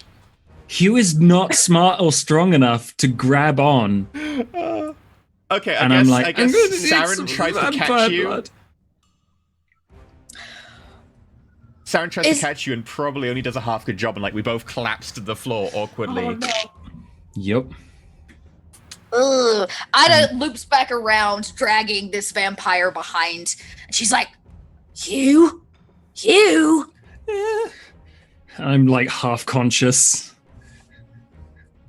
Ida. We did it. Good job, Hugh. Yeah, Ida. Yeah. Good job. Hugh, that was a really You're natural. galvanizing performance there. I Yeah. almost believe in myself. Ida looks at Hugh and goes, "You're my hero today, Hugh." If I had enough blood, I would blush. Yeah, right. Yeah. Ida goes, "Come on now. You want to drive this cycle?" I faint. She says, guess not. And she grabs him by the cuff and once again tosses him over the bike. I was going to suggest fishing wiring him and just dragging him behind as well. No. No, Ida has a soft spot for the Hugh. I mean, she did save him. He's kind of like a beacon of hope for her, I think so. And a beacon for vampires. And a beacon for vampires when she needs to hunt. Multi-purpose beacon right there. Yeah. And Ida turns to both of them and she goes, back to camp. That seems good to me. Let's do it. At which point, We might be like half an hour. Oh God! Ida goes, I don't care, and she rides off and makes sure that it gets strung up. The bucket's under it. She does in fact pluck both of its teeth. Ooh. Out. It's kind of like her thing, and she drops them in a jar where she collects teeth of all the vampires. Just like a really large jar. Oh, nice. Yeah, she plucks the fangs from them. They're kind of like her trophies. And she slices the neck and lets it bleed dry. And then once it does, she'll pull the steak out and let it dust. Nice. So I think it's Huda. Together we make Huda. Nothing cuter than Huda. Yeah. No, At which point, we move out of Act 1 and into the final parts where we each go around and assign whether we thought ourselves and the other characters were strong or weak. We don't necessarily have to justify it or go into it too much. We just have to literally give each other a strong point or a weak point. And then we will write letters to the people we have been left behind by. So, I'll start. I think Hugh was pretty weak. Overall, I'm going to give myself a weak point. I'm going to give... I'm going to give everyone else a strong point because they're all badass. okay. Definitely in comparison to Hugh, who has done very little. So that's my opinion. So everyone else can have a strong point. And how does the extra on a bond work? Do we get an extra strong or cancel out a weak or something? Yeah, if you want to invoke a bond, you can either do it negatively or positive to swap a point from one place to another, basically. Okay, you have to use that in a scene to swap. I think we'll do it from Act 2 onwards, yes. Okay, I'll see if I understand that.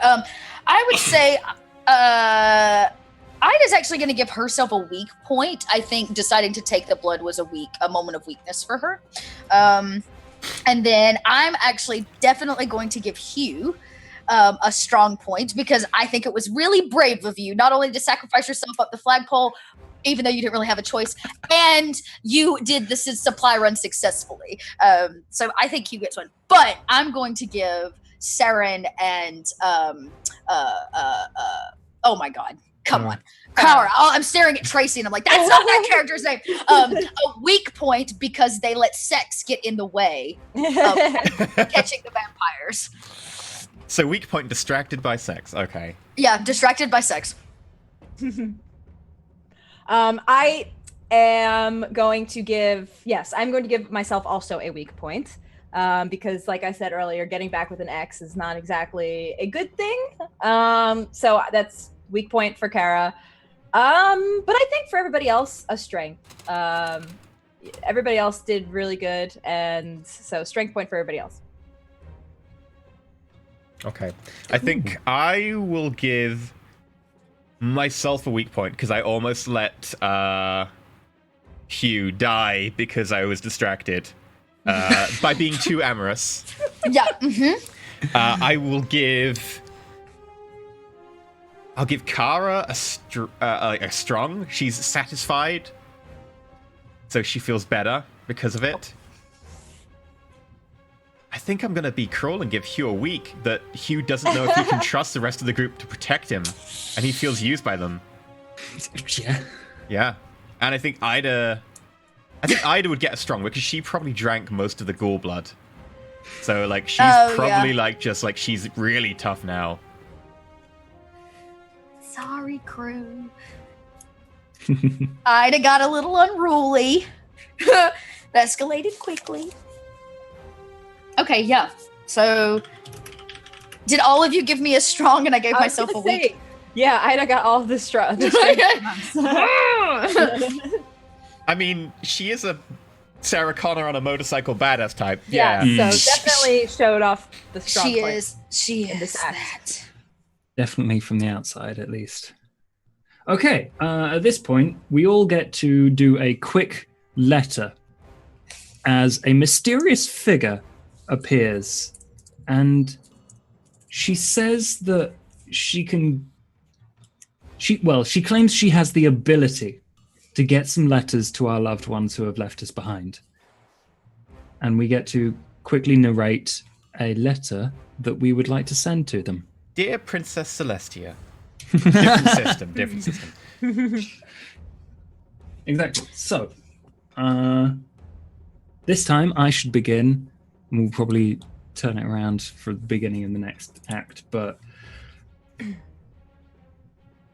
Dear Matthew, there's been a lot of change, and I feel like without you here, I might have found someone to look after me, at least a little bit. She says she has my best interests at heart, at least. Her name's Ida, and even though she's really old, she's actually kind of hot. Is that weird? Oh I mean, Hugh has seen her boobs, so... no! Cougar. Damn. The vampires, we've killed some of them, but it doesn't seem to change anything. And now we've found their blood is helpful to us. Please, just tell me if we're doing the right thing. If I'm going to be even able to grow up at all. Love, Hugh.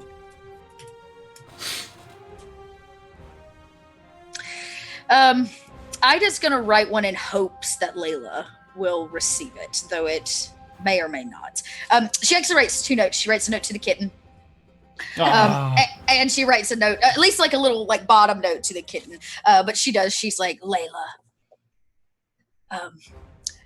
it's not oftentimes that I find myself in a spot of weakness, but I may have done something that we may all come to regret. I tasted that of vampire blood, and I'm afraid that there's no turning back from what it may do to me. If I turn evil, if I turn evil, or you find out that I am no longer the Ida you once knew, I expect you will do away with me. Make this promise to me, or else I will haunt you. P.S. Tell the kitty I said hey, and scratch it behind the right ear. It's his favorite spot. Love, Ida.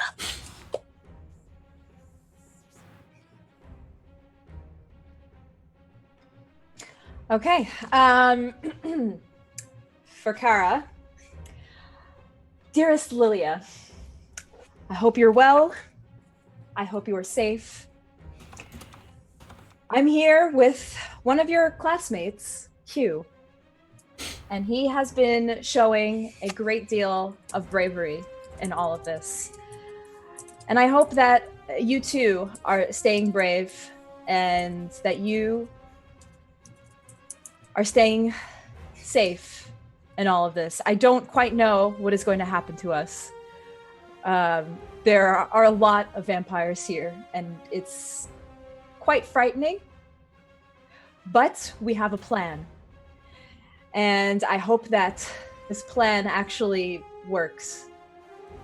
I hope you're still with Matthew, and be careful with boys.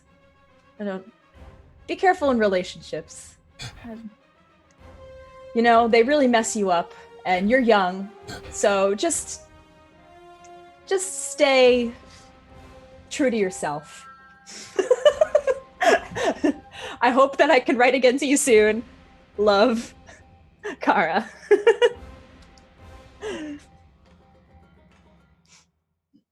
Hey, Layla. You've been around much, and you said you'd come back, and...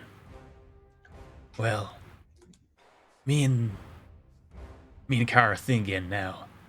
I don't know if we're just gonna keep going or when you get back, just cut it off, but we'll see where it goes. We'll always have the coffee table together.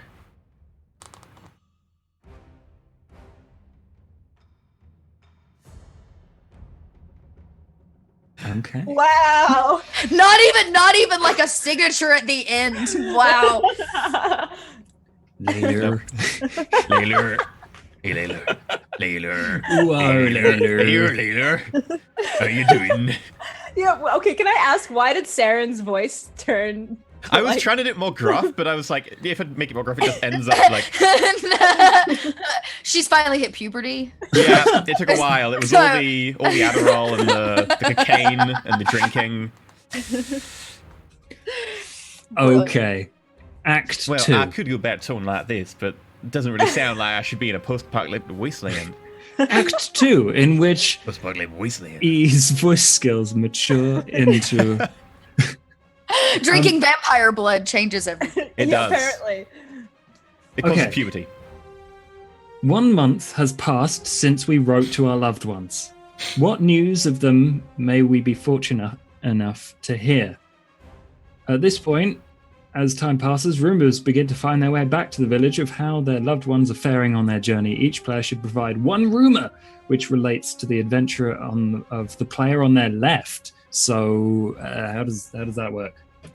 So, things filter back about other people or about the stuff in general? Things filter back about. I think it filters back that confusing Layla is dead. Worded sentences. Layla's dead. It filters Each back that player she's just should provide died one rumor horrifically. which relates to the adventure of the player on their left. So yeah. So for me, it would be Just do clockwise, so... Yeah. Yeah. You Okay, to so Ida for to Kara, Kara to Ida's, Saren, Saren it's- to Hugh. Layla and the kitten have The kitten died! Layla lost the kitten. No! No! Oh no. The kitten is lost. Not like dead lost, just like Just Just straight. like- It's a vampire, it got turned. It's a ghoul. No, the kitten has been lost, and that is all you hear.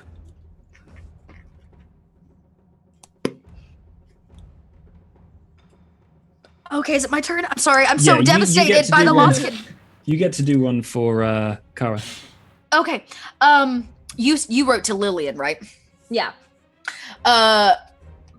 You learn or you hear the rumor back that she has a boyfriend, but she because she needed a man to protect her, she has taken a major injury. She's lost like a limb or something, and they're like exodus out. She took an injury and she needed a man to take care of her, so she has attached herself to another person, specifically an older man. Oh! Oh, Lilia. Oh! These are rumors, right? These are. They may or may not be true. Maybe. Maybe. Depends on how true you want them to be. They are very far away. That's all you know. Okay. Oh, So- it's George Davidson is the person that she's rumored to be. So you're Saren, you're I sent a letter to Layla. Layla. Layla. Okay. Layla. Layla's dead. Layla's dead. Layla is A vampire. yes. That's Her the and rumor. Darian have teamed up. Yeah, she's with Darian now. Shit. That's what you heard. What, she's having an affair or? Could be. All of the above? D. Yes. Answer D. Yes, all of the above. She's a vampire, so dead. And with him. Sexually. and she is with Darian. Yeah, Darian sired her. What specifically is the rumor that you've heard? Was it she is with Darian? Yeah. Because that could be anything. Okay, yeah, All yes, of the above, yep. She's with Darian. So that brings all these questions into your mind of what is going on with Layla and Darian. Could No she wonder be a she vampire lost now? the kitten. Could she be? She ate the kitten. So that's the Okay. I was gonna do that, but for Matthew. So, gotta do something for Hugh.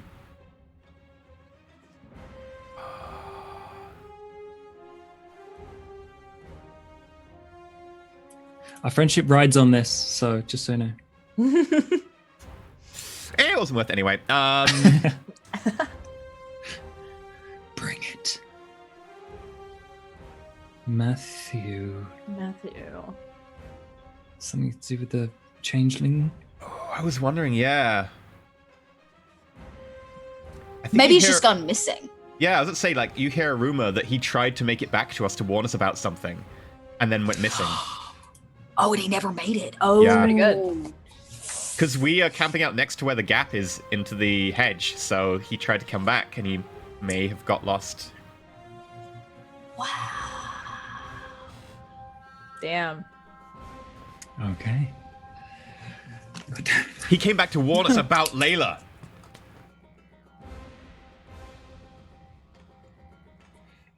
Tried to reach us to warn us. Not warm. Warn. He came back to warn us. Aww. What a good friend. Yeah. Kara's body temperature isn't that high. Saren needs extra warmth. Okay. I love it. According to the book, now we've done letters, we should take a 5 to 10 minute break. Oh, too late. Too bad. We've done that already. God damn it. Keep up, game. No, that's Act 3. Woo! Didn't want to skip that far ahead. Act 2. We basically do the same thing as we did the first act. And we each in turn get to frame scenes. So I'm not starting this time. Who wants to go? I think I want to talk to Kara about Layla being turned. So I guess at some point when, Hugh and Ida are out doing a patrol or something, maybe. Kara, did you hear the rumor the other day? Which one? About Lilia and her awful decision making? Because I'm not there to be her mentor. What did Lilia do? She's apparently with some older man or something. I don't know. Wasn't she meant to be with Layla? Was she with? She was with Layla at some point. Well, I heard that Layla's now with Darian. With Darian? As in, they're banging. What? I don't know, maybe he turned her or something. You're thinking that she's... I think she might be one of them now. That we can't... She was always That's- really into Baden. I didn't need to know that. Thanks, Saren. Well, you never complain when I do it. But this means that, we looked to her for hope. She was supposed to take care of everybody. If she's a vampire, if she's with Darian. How are we going to kill Darian if... How are we going to... If, Layla couldn't... We got to do something about this. And if she was with Lilia, where's Lilia? Is the older man Darian as well? Oh, it could be. Is Darian just taking women? I mean, that was the episode 1 of Just Around the Corner, is that he kidnapped us all.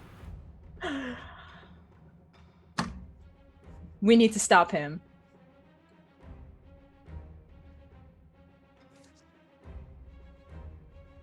I agree, but if Layla couldn't, she was really physically fit and skilled and... You know what? Firm and... Yeah? You know what? Layla, she was great, but she's not that great. We're better than her. Yeah, you are. So you know what? We can take him on. Forget Layla. Seriously, forget about her. Stop writing letters to her. I didn't know you knew about that. I may have had a peek in your room while you were writing. I'm not trying to be like overprotective or creepy or anything, but yeah, I know you still talk to her. Just I sent her a letter saying that we weren't a thing anymore and that I was getting back with you. Well, good then. Speaking of which, I feel a bit bad that, we almost got Hugh killed a few times. By now, it's like a month later, definitely like at least 4 or 5 times. She was almost died.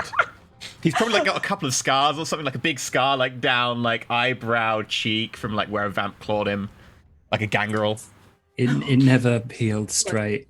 No. And it was rather embarrassing. So if we ever run into other groups of survivors, we're just like, oh, I fought a vampire. When really I just tripped and fell into a block of concrete. Yes. Saren, maybe we should just keep the fucking inside the van. I was just about to say that. Yes. We have a duty to protect Hugh. He's just a kid. We need to protect him. So let's try to keep our urges to ourselves. Fair enough. Goes out on supply runs often enough. Speaking of which, Saren like iced the bed, iced Kara, iced the bed, iced Kara. I mean, okay, you know what? They only left 5 minutes ago, so they shouldn't be back soon. Okay, and at this point, they realize that they forgot their provisions. Let's and let's not leave anything on the stove this time. Also, I was about to say, while this is going on, Ida's actually, she tells you that she's going into town for supplies and things, or to like do a scouting mission or something. So her scene is actually, she actually leaves Hugh behind. I think she's going to go out on her own. Okay, but before you do that, I want to invoke a bond. Oh. Because my bond with Kara, and we had like that weakness that we were getting people in trouble because we're being way too amorous. I'm going to remove that weakness. And you swap it to strength.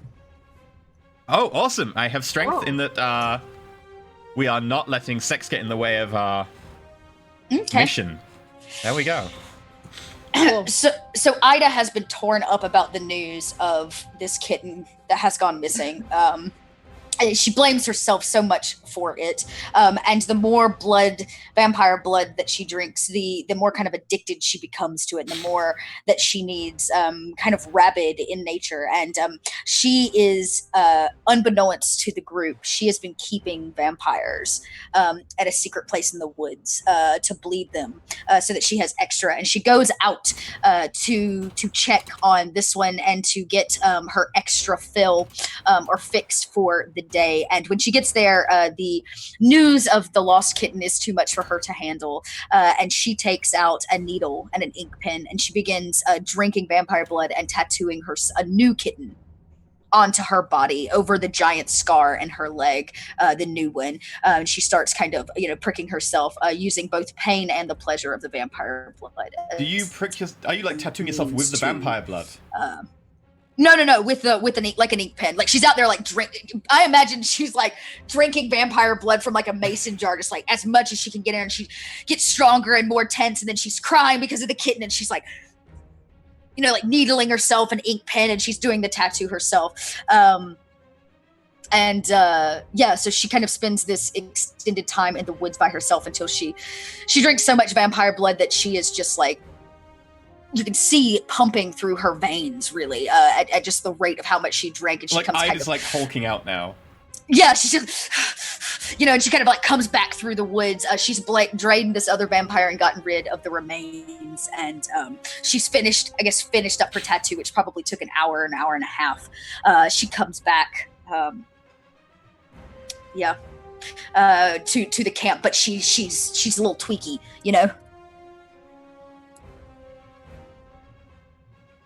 And she comes banging down the side of the exterior of the van.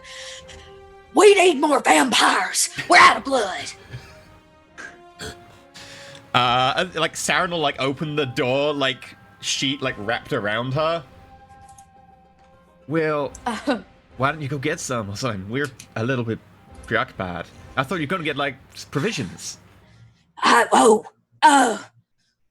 did. They're in the back. And Ida clearly lies through her teeth, literally, as she probably sleeps in the cabin, not in the van, kind of in the woods. And she's like, "Where's Hugh?" He was supposed to be out getting provisions. I thought he was with you, getting more supplies. Maybe Hugh. I keep sending him for medication, right? Maybe Hugh started to sample it for himself. I'm not so sure about that. So exactly how did you leave Hugh when you went to go get your fix of vampire blood? I mean, I imagine she looked around and made sure nobody was seeing her.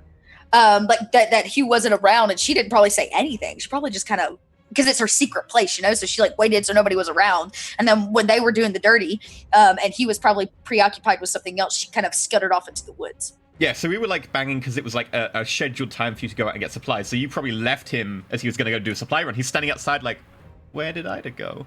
Yeah. Yeah, At so which I mean, point, yeah. Hugh probably would have just started down the path towards the town, looking for Ida, and going, I can do a run on my own. Ida said I was her hero. Oh no. And it's my scene, yes? Yeah, these are kind of flowing nicely together. Yeah. So. I kind of want to leave that on a cliffhanger and do something else. Yeah, Okay. you leave and go to town. Yeah, oh man. I was leave skip and back go in to time and town. do something else before that. Mm-hmm. So, rewind to before the banging. And Wait, is that our date system? Post-bang and pre-bang. Post-bang. It's the organization of how Ida and Hugh decide when to go on supply runs. When they need to get the dirty, it's time for supplies. Yeah, exactly. So before all of that, Hugh and Kara are just kind of sitting on the sofa in the battle bus, just kind of flicking through various books, like looking over at the big Smeatsy skin book. And Hugh just kind of turns to Kara and goes, "So, how the hell did you end up as a teacher?" It's a good question. Well, sometimes the things you want to do in life don't exactly work out. And I was in a band for a while. We had That's a really pretty cool. great run. And then we broke up, which was really sad. But my passion for music still stood strong. And I decided to take on this teaching job. It's a little different for me, but I wanted something a little more down to earth after being in this group for so long. I don't know if down to earth is how I would describe your lessons. You know, everyone thought they were a DOS, right? Really? Yeah. I honestly just thought they were great. I mean, I could actually Oh yeah, we had a good time. We just I don't know anything about music. Was Tell Layla me. the drummer in your band? Oh, she could be. So the tension's even higher now. Tell me, Hugh, Yeah. what did you think of the class? It was okay. I don't think I ever want to be a musician. But What do you want to do? I don't know. Not this. I hope this is over. I hope we don't have to survive on vampire blood forever. I agree. And I'm sorry you had to be brought into this. Part of me wishes that you could have gone off with Matthew and Lilia. But you've been doing a really, really good job so far. Like all the supplies, everything. You've been a tremendous help. Thanks. I think... I don't know. I don't know where I'd rather be. I think I would have survived. Maybe not as long out there. So, you know, I heard Matthew was coming to warn us about a thing, but he's lost. So maybe it's a good thing that I didn't go. Maybe I would have gotten lost with him. I know that must have been really hard to hear for you, but he might not be gone forever. Maybe we will run into him. He was really strong. He was pretty cool. I believe we'll find him again. I'm actually glad that he's away from Layla now, because I don't trust her. Oh. Did you hear about what happened? Do I want to know? I think it's best you know. What happened? There's a chance that Layla has gone off with Darian. Oh God. Yeah. Can we fight against that? Honestly, I think we can. But we've been holding out for so long here. I think that we can take him on. I think we should. But I don't know. I glance at the skin book. I'm like, do you think Ida can protect us? Ida has been incredibly strong in all of this, and I think that she's learning a lot of things about what these vampires want. She learned about the blood, so I bet there's a lot more that we can learn. I do feel better about things after the blood. I think we need more blood. I think you're right. I'll figure something out. Are you guys in the bus? Yes. Yeah. As you guys are having this conversation, somebody says blood, and I just like wakes up from like a nap or something, and like another, she's like, "Who said blood? We got more vampire blood?" No, not yet, Ida. Not yet. I was just thinking, should we go supply run? Maybe find ourselves someone else. Yes. I'll meet you outside. Oh. All right then. Yeah. At this point, like Saren walks in after having walked the perimeter. Mm-hmm. Yeah, we basically trade. Ida gathers her things and takes her scene out into the woods. Yeah. And I guess you guys bump uglies for a while. Kara, you haven't seen though, have you? Not yet. Not yet. It's yours next. Okay. So this is going to be before, maybe a few days before, or like a day, what the conversation that I just had with you. Kara is going to look at that book again. that Ida, I don't know if it's in Ida's possession or we just kind of have it in the... I think it's just communal, right? Yeah, it's kind of communal. Ida watches it like a hawk, though. Okay. So Kara is going over to the book to examine it again and see if she can get any more information. And she looks over to Ida. Ida, how have you been feeling lately with this whole blood thing? I feel great. You seem a little rabid. Oh, no, that's just get a little excited. You know, killing vamps gets me hyped. Makes me feel 20 years younger. That's good, but do you think that this book, do you think that there's more we can learn about them? More things that we can... Of course. Isn't that the whole point? Yes. And I'm thinking more and more. I'm thinking that we should go fight Darian. We've been... I like where your head's at.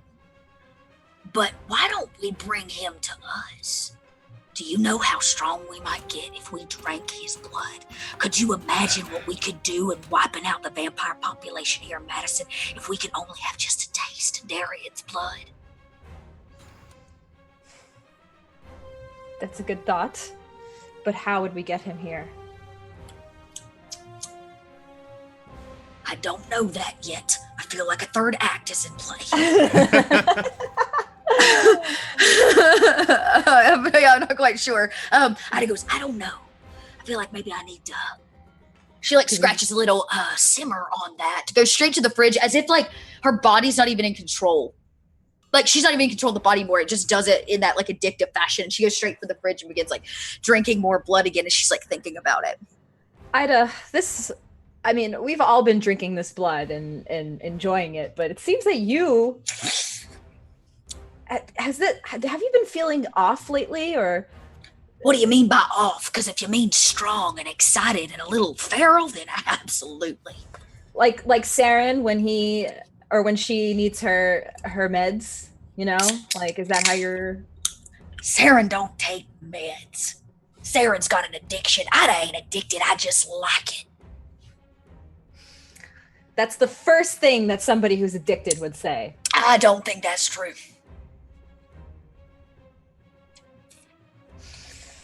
She like sips on the mason jar. Just be careful, okay? With the blood, don't overdo it. Oh yeah, of course not. She kind of thinks to the fact that she's got like 3 vampires tied up in the woods, draining into buckets as we speak. You know, like she's got her own little operation. She's like, oh no, I don't take nothing too seriously. Okay, because I mean. You keep up with the blood. At this point, we're gonna need to go get some more in like a day or two. So, I mean, you're okay with that? Plenty. Look, Ida is always okay if it means killing more vamps. I just don't want us to get too far ahead of ourselves and somebody get bit again. Look, if I want to stop drinking blood, I'll stop drinking blood. But I like it. And you want Ida to be happy, don't you? All right, if you say so.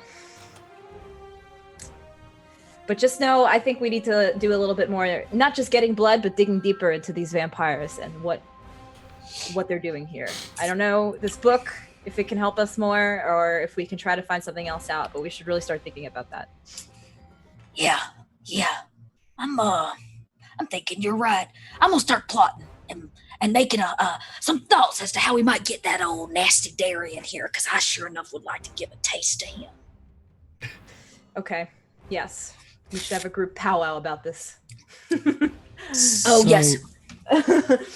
I would like to describe that you both kind of go over to the book, you're flipping through pages, the writing stops, and then Ida gets a bit angry and slams her fist on the table, at which point the mason jar just spills all across the book, at which point it's cleaned up like a very efficient kitchen towel by the book.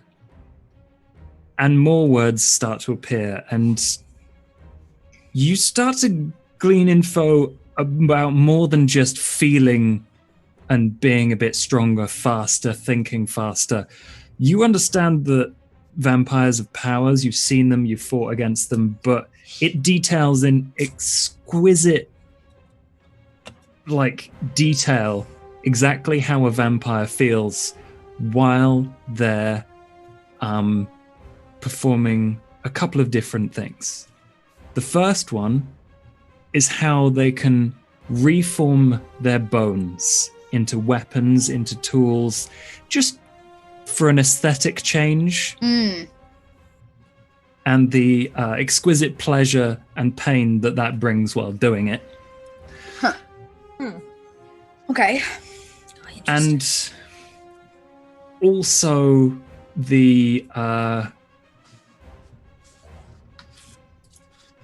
the handwriting starts to get messier and messier towards the end of the book, and you realize that there is something that might be able to bring Darian to you.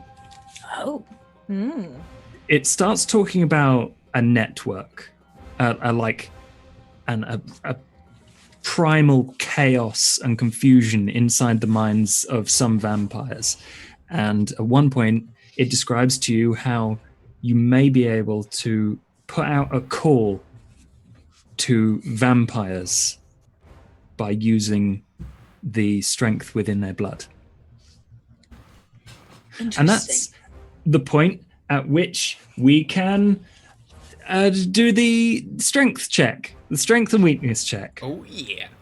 By the way, I'm totally tempted to be like, you know what? To get stronger, we need to do some sorcery and maybe try and take on certain aspects of the vampire. We can become Tremere. So I'm going to just start by saying Ida gets a weak point I'm going to give Ida a weak point for starting her own little secret vampire draining, process. Kind of her own private one, and keeping the blood to herself. And potentially really endangering the group, too. Yep. They might not stay staked forever. Yep. And then the others? Oh, yeah. I would say that I'm actually going to give Kara a strength or a strong mark, because I think that she's trying to think logically and in a way that benefits the group. I'm going to give Hugh a weakness one. Well, actually, I'm going to give him a strength one for his constant concern of the mortals plaguing, basically because of his connection to his bond, and being so concerned. And Saren.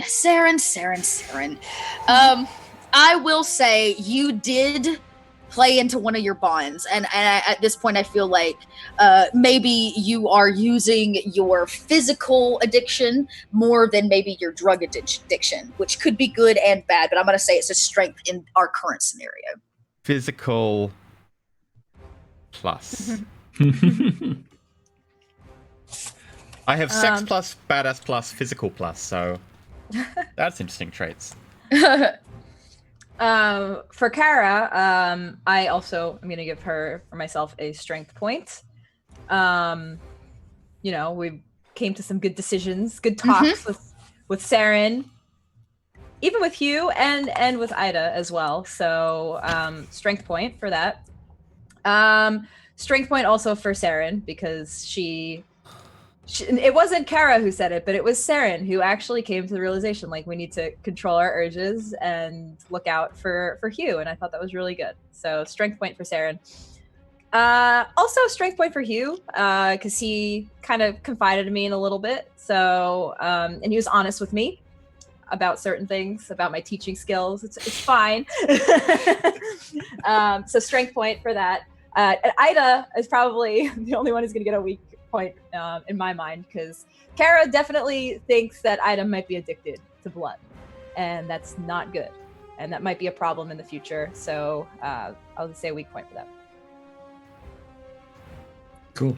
I'm going to give myself a strength point because I think I did really well. Oh, unless walking off into the woods alone is a bad idea. I guess we'll find out. Actually, Yeah, okay. I guess we'll find out. Yeah, we can't play that. I would say it's brave. You can then give yourself a negative next time for being stupid. Totally. Yes, yeah. exactly. I would say it is strong because you braved up to do it without Ida holding your hand. You stayed true to your mission. Totally. Okay, yes. So strength for me, Ida gets a weakness point, like no way, no two ways about it. And then Kara gets strength point, and Saren gets a strength point. Like that was positive emotional growth. Right. I guess you said that way better than I did. Yes. Character growth. Yeah. Yay! I am gonna say Kara gets a positive because she's showing leadership potential as well. Like she's helping like coordinate between the group. I guess you can have a. I don't know. I want to give you a strong for being brave, but it's also stupid. Often related. Yes. Yeah, it's brave if you pull it off. It's stupid if you don't. I'm gonna give you a strength. You think you deserve strength this time? Brave.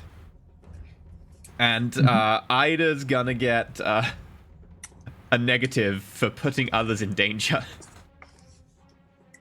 And Saren, what does Saren get? I guess she gets a strength for opening up. Yeah. And kicking the Layla habit. She dumped the Layla habit. She dumped the Layla habit. Yep. Gotta get that Layla out of your life. Oh yeah. Purge the Layla. Sweet. Right. Fire. The messenger returns. It's She a looks messenger Imogen. significantly more ragged than before. It's a messenger Imogen. You don't know. Mysterious, seemingly trustworthy. But she proudly produces a parcel of letters.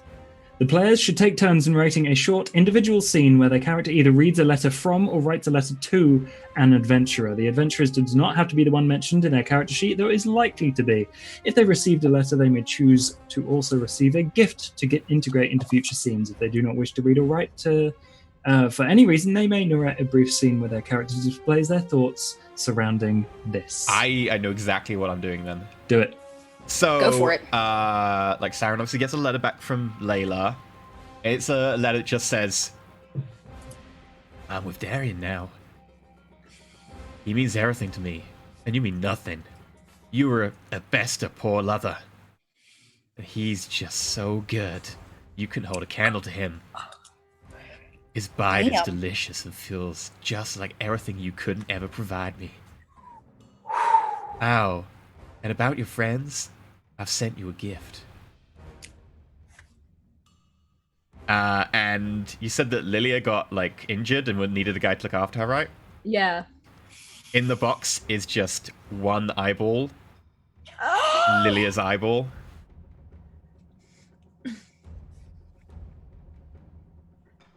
Wow. Oh my gosh. So am I to understand this is the response letter to the person we wrote? Yeah, I think you can write a response letter, or You can either write or receive a letter to and from anyone.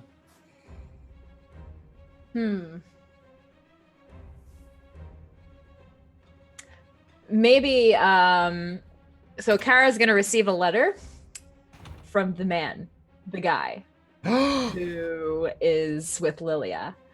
Who I'm trying to decide who it actually is. If it's gonna be, I think it's gonna be Darian.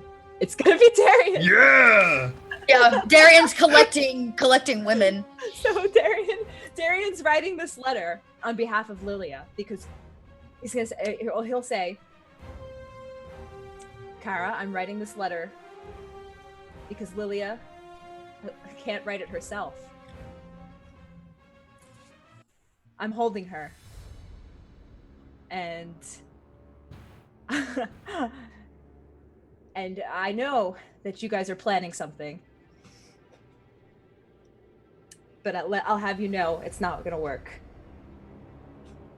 If you want Lilia alive, don't meddle in our business. I have one eye, but I can make it a lot worse. Love, Darian."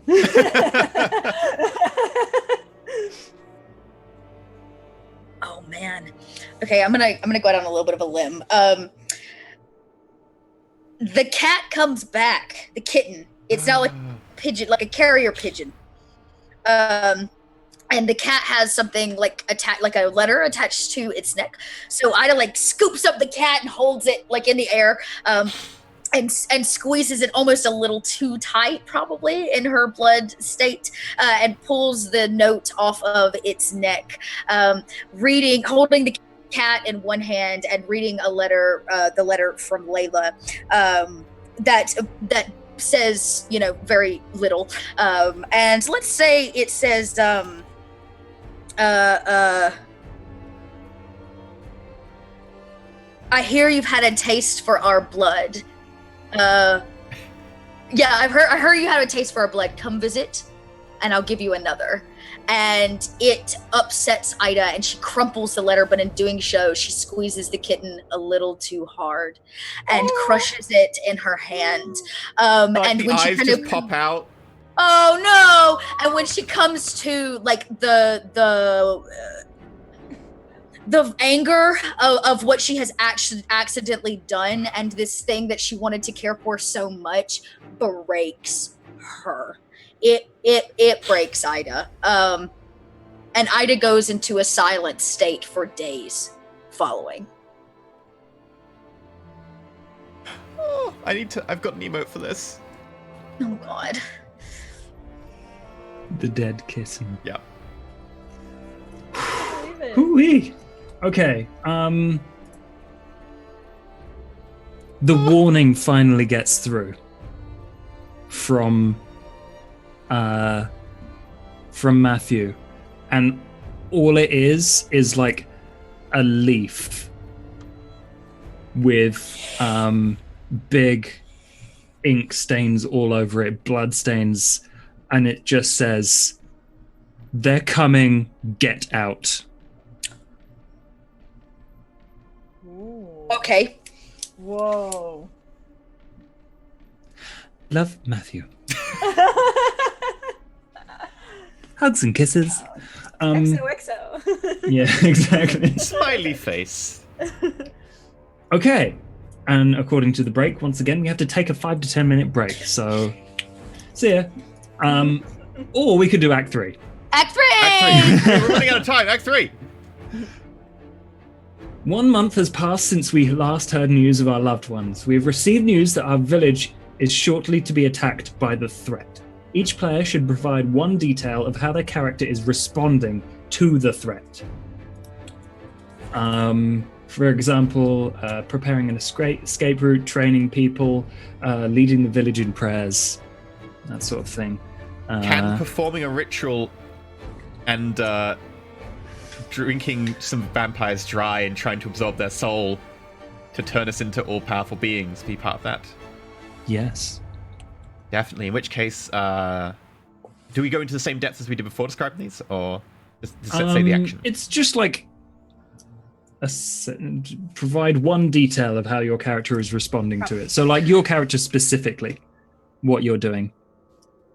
I will be finding the 3 most powerful vampires in town, who aren't like the threat that's coming, just the ones that we have around us nearby, so that they're high enough, like a low enough generation that we can get their power. I think after successfully returning from that lone trip, Hugh has been going out more by himself, more independently, and stockpiling weapons, food, barricades, like just junk, anything. Yeah. Bit obsessively, maybe, but that's what he's been doing.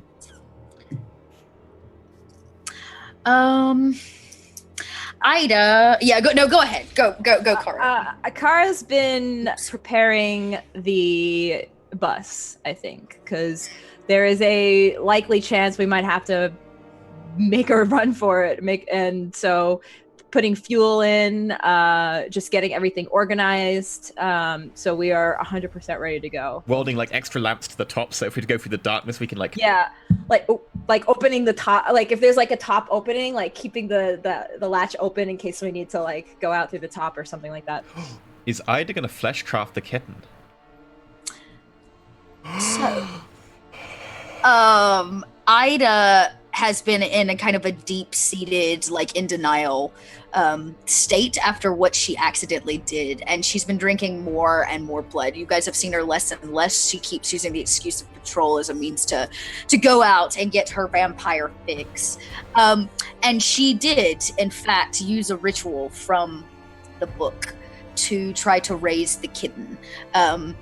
She buried it because it seemed unsuccessful. But Pet Cemetery style, it rose again. And so Ida now is keeping this feral kitten in the woods along with her, like, blood, I don't even know, processing line of vampires and things of that nature. And she has decided to alter and try to run her own ritual to tie all of these vampires, like stitch them together and create her own monster to use it against the oncoming force. Basically a blood factory. And she's been taking the vampires that she's been draining and things like that and trying to stitch them together, create her own monster, but has lost a lot of herself, her human self, and her humanity in the process. She's filed her teeth down.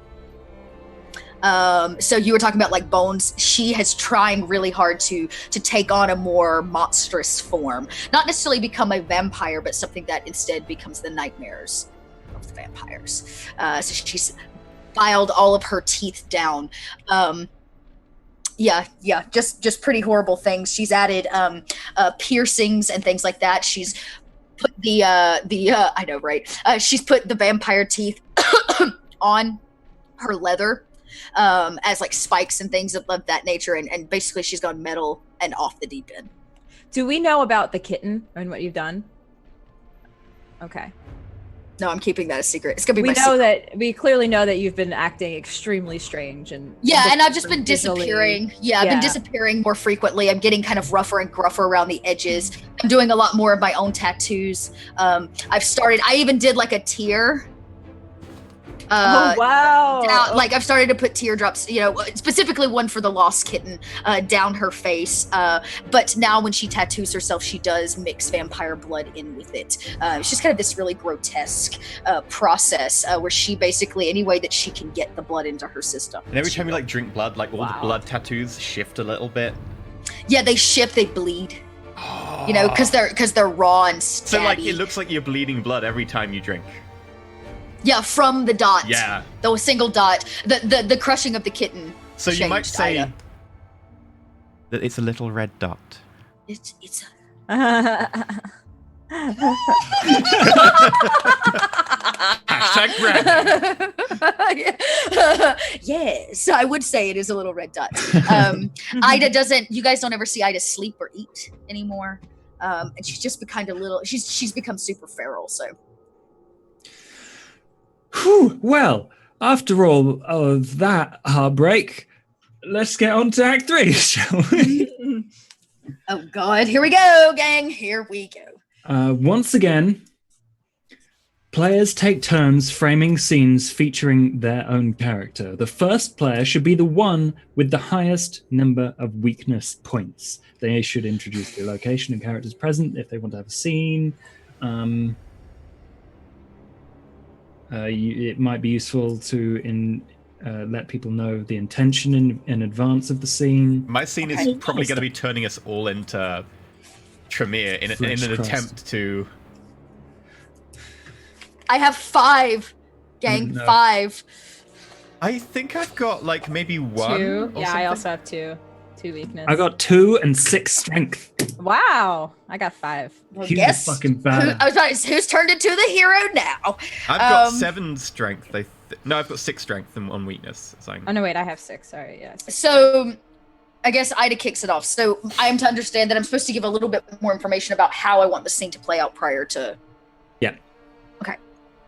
Okay. Scene. Is this? Are we preparing for this oncoming attack? That's the context of where we are in the story. Yes. Okay, that's what I thought. Okay. Ida.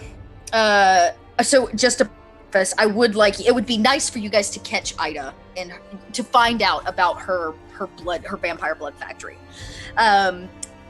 Ida goes out one night after she thinks you're all asleep to go get her fix, and she's now it's even more grotesque. She no longer just drinks it. She's learned to intravenous from one to another. She's feeding it direct into the vein, and so you guys like come out and you see where she's got just bodies, like the tree line and canopies just hanging with vampire bodies that she's been collecting that you had no idea, and she's run all kinds of intravenous lines down from them.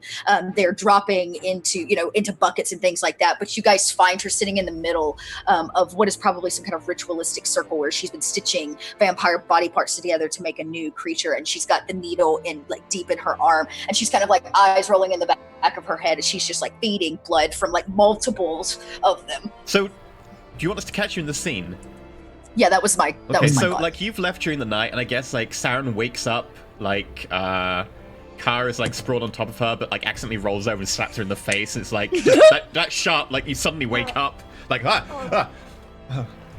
This is like goes to get like a glass of water or something. I guess a bottle of water, and then notices like a small blood trail, like across the floor leading out, and just like starts following it, and it goes further and further towards like part of the hut. You're not being quiet about this because why would you? And Hugh's like, what the hell's going on? I'm really tired. Well, I can't find Ida. Well, let's go then. Come on. Kara, do you... Oh, I put my hand over Hugh's eyes as he turns around because Kara's naked. Kara's half awake. What? Ada's missing and there's blood. Do you want to put some...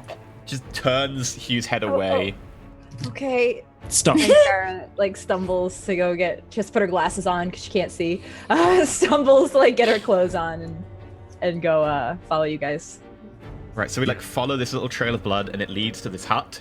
And mewing at the door, trying to pour its way in to get to Ida, is a patched like kitten. Like bits of skin are visible. The skin that you can see is like green in places and moldy, and some like maggots pulling out from inside it.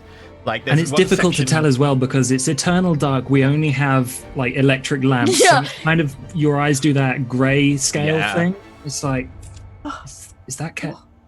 And like the shadow turns and it just the shadow is the kitten. Like the matted fur, like with blood like clotting it in places, and like it's managed to like rip itself open on a tree root somewhere, and like some like intestines are like crawled out behind it. What is that? Yeah, and it's like.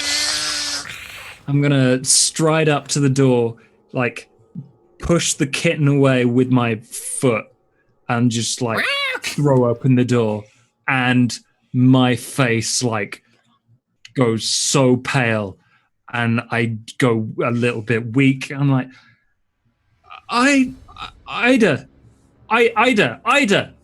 Yeah, you'd have to like shake her out of it. Yeah. Shaking, like, Ida, what the hell happened to you? And she like, because she's basically fed all these intravenous lights through like the windows of this small hut. And you realize if you're standing outside, you can shine the light up and see the bodies hanging in the canopy of the trees. I tear the intravenous things out of her arms. Like, Ida! She reaches out and grabs you by the throat. Like as you break her out of it, realizing what she did, she lets you go. She goes, "Ugh, what are you doing, Hugh? You shouldn't be here." What the hell are you doing? At this point, Kara would walk in too. Saren walks in with Kara. Yeah. What is this? Ida, I knew this was a problem. I knew it. It's not a problem. I'm prepared for the oncoming war. I'm stronger than I've ever been. And her teeth like show, and you see where they're beginning to get jagged and animalistic like. Ida, we're preparing. This isn't the same. Ida, what was that outside? That thing? It's nothing. And she kind of like breaks past all of you, like the confined, in the space begins to give her kind of heart palpitations, and she needs out. She kind of like barrels I don't past think all we of can you. stop you because you go faster than we can perceive. Yeah, but as Yeah. you go out, like you're going out like in a rush, trying to like get out of there. You accidentally step on the kitten who's trying to get inside Oh again. no! She was going for the kitten. She like rushes out and she like scoops it up and Okay. holds this kitten that's like maggots and stuff, and she's like petting it. But you notice now that you know. because like Hugh kicked it away, like its head is like tilted at an angle, like it broke its neck. It's a little bit of a broken toy. Yeah, and she's like, it's my kitten. I'm taking care of it. It's not Not a taken care of. It is. Layla sent it back with a note, and she didn't want it, and it's mine. She sent it back dead? She killed your kitten? Ida kind of gives you these eyes, and her eyes get that like iridescentness of like a creature in the night. And she kind of goes feral, and there's this growl that comes out of her voice, and she says, "It is mine." Ida, you're not well. This is not. She's like, "I feel fine. You guys are wasting your time and energy on things that don't matter. I'm stronger now. We can take on Layla and Darian." I don't think that's possible. There's a ritual in that book that might be able to help, but it's What? extreme. I've done a new ritual. Would you like to see? No? You've been doing... You what? And from his backpack, Hugh pulls out a Molotov cocktail and a lighter. Oh, and, no. like, revs up. No!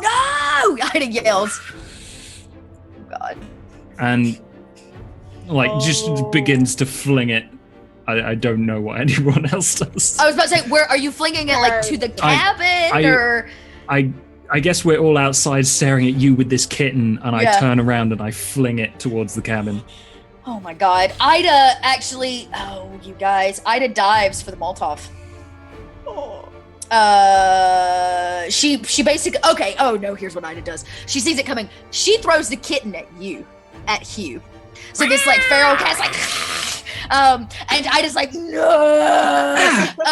And she is going to go for the cocktail, or the Molotov cocktail that you've kind of thrown together and try to like either bat it out of the way or put her body in the way. I don't know. I'm really tempted to say, like, should we coin flip this to see, like, do you get a Molotov I know, or like, not? do we have to roll for something? I guess it's however Red Dot wants it to happen.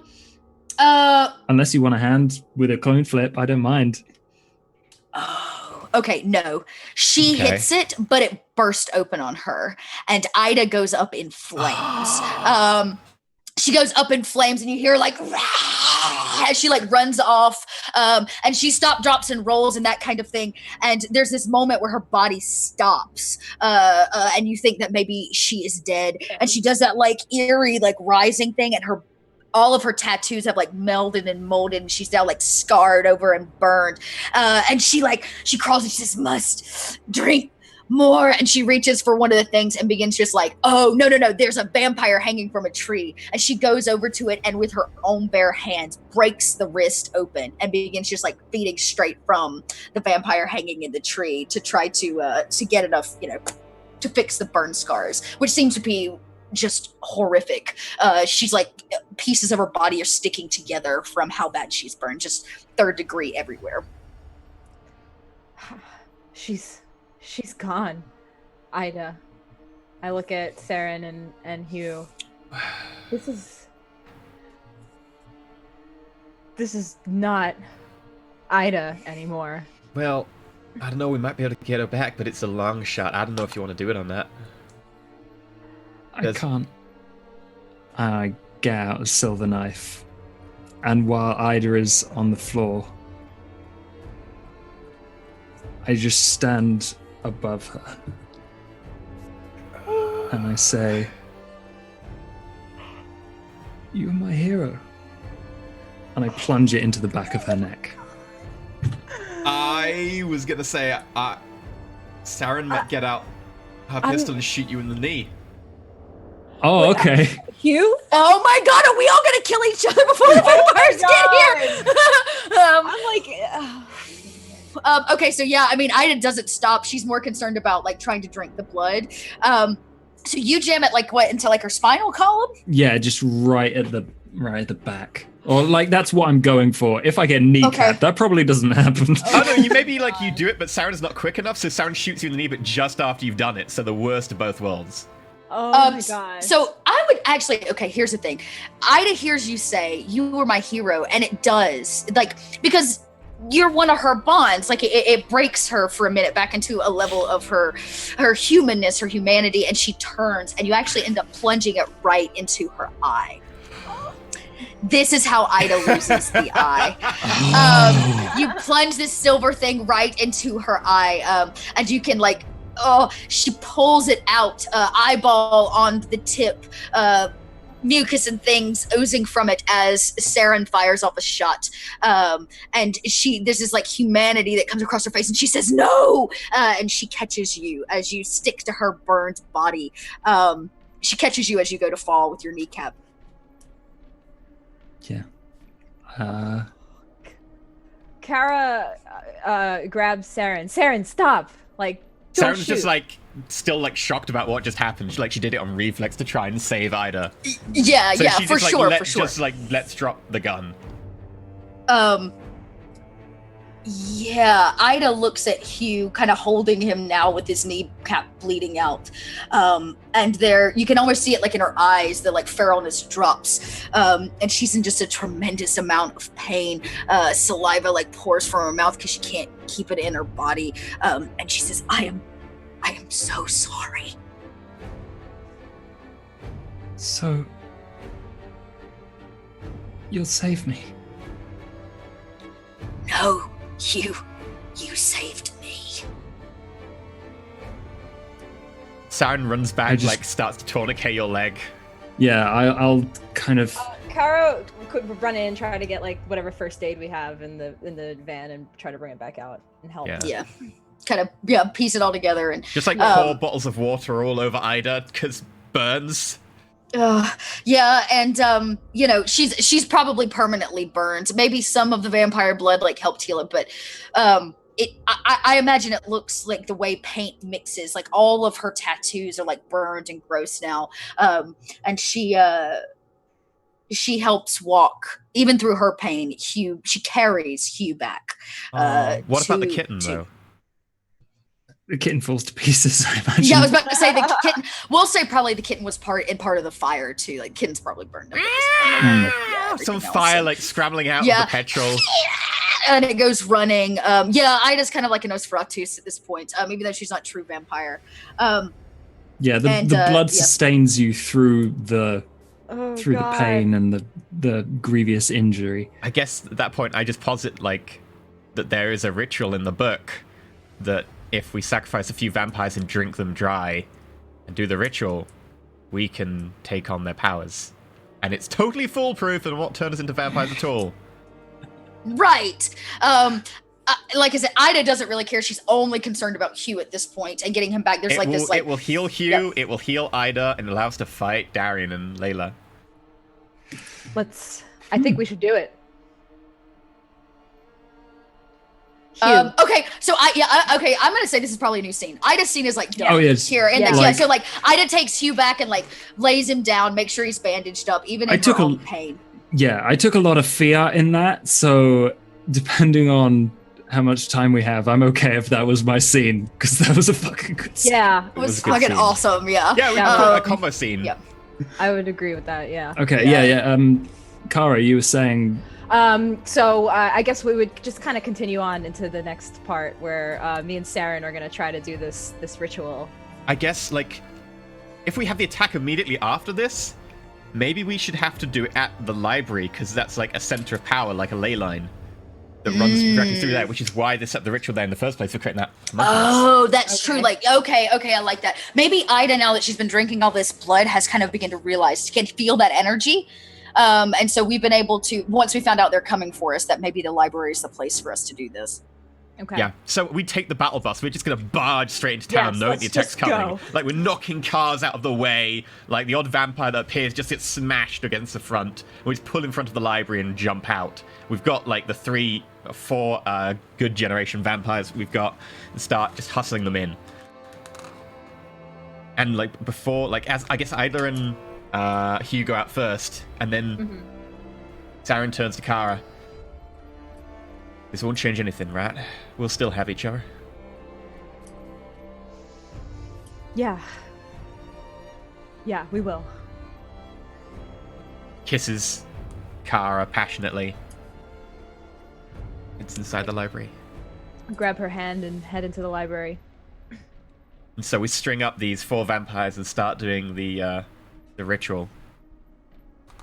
Pentagrams, blood smearing, the whole shebang. All of it. Yeah. And so what does this do now? Should we make this darker? Do you want to make it darker? I mean, we seem to be on, the darkest timeline. This has gotten In quite which dark, case, so. as we do that and you're getting ready, Saren then brings out 4 hooded individuals who are like tied together and pulls them forwards. And they seem to be walking normally, like shuffling because they're tied up, but they seem vaguely human. Saren, Well, what you got under the hood? you know that book? It's not a particularly nice book. It requires each one of us has to sacrifice someone. Well, who? Who are they? Pulls off the hoods, and they're all people that we've saved, or that somehow, like at some point, we've managed to get away from the vampires. And the last hood I pull off is Matthew. You said he was... No. He said he was... Who told me he was lost? That's what we heard, right? Saren, how did you find him? Well, I found a few people at the edge of town the other day when I was wondering about this, and... Why didn't you tell us immediately that you found Matthew? I didn't know at the time. I didn't really think about it. He was injured and all dirtied up. But... Look, we can't protect everyone unless we have these powers. We need them to win. And we Yes, can protect but everyone what- else we've saved. But what difference does it make if we sacrifice the innocent for our own gains? We can save, like, more innocent. You know how many people we saved here? So you want to sacrifice 4 for the good of what? Us? No, for the good of everyone else we've saved. Like, we've saved, like, dozens. We could save more. Without this, we're gonna die. There's no way that we can fight Darian and Layla. You remember how powerful she was. She was a beast. She was a machine. She could go all night. No, you can't. You can't make us make Hugh do this to his cousin? Let's get it over with. Hugh, I hand Hugh, like, a big, No. like, hunting knife. no. I This can't be- start, like, tapping on Matthew's face, and he's, like, not even registering I think, anything. like, I'm like, Saren he's probably not. would have probably given them, like, some drugs. The drugs that you were getting for Saren, she hasn't needed anymore because the blood sustains her. She's just given them to them, so they're out of it. Whatever happened while he was lost, he's not himself anymore. No. He's not strong enough, and we need this. Saren, you can't make him do this. I'm not going to make You anyone do- do this. It's his free option. Hugh, somebody else can do this for you. Ida walks up and puts her hand, still burned, 3rd degree, blistered, over Hugh's, with the knife in it, and she kind of puts it down on his side, and she says, I know I don't deserve your respect, and I know that I don't deserve title hero, but if you do this, and you take a human life, ain't no coming back from it. I'll drain every vampire in this here world dry. But if you drain an innocent life, what are you, Hugh? Is that the hero you want to be? I'll get to grow up. You're not the And enough, hero sure. we deserve, but you're the hero we need. Then let me take his place. That boy's innocent. Look at me. And Ida like shows you guys she is just like disaster. Eyeless, burned from head to toe. The tear on her face still bleeds constantly. The tear tattoo. And she says, I am in no shape to even live on this planet. I am what some might consider soulless, as her teeth, her jagged teeth. That boy deserves a chance. Let me take his place.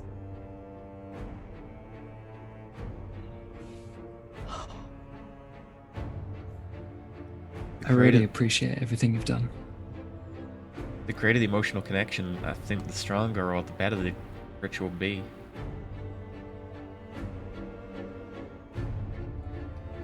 Ida, if I manage to survive this and I get to grow up at least in any sense of the word normal,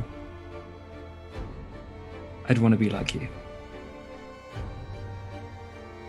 Oh my goodness. Ida, you see like an actual tear, not the bloody one. But an actual tear run down her face that washes away the blood. And she yeah. Oh my god. She leans in close. Is like crying now. Yeah, she leans in close to Hugh and she says, one time when I was a different woman, I was supposed to have a child, a boy. And I would love for him to have been just like you.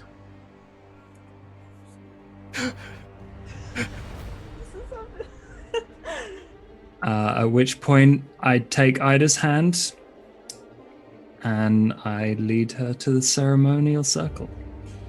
Yeah, I help remove him from it, and Ida goes down on her knees as well.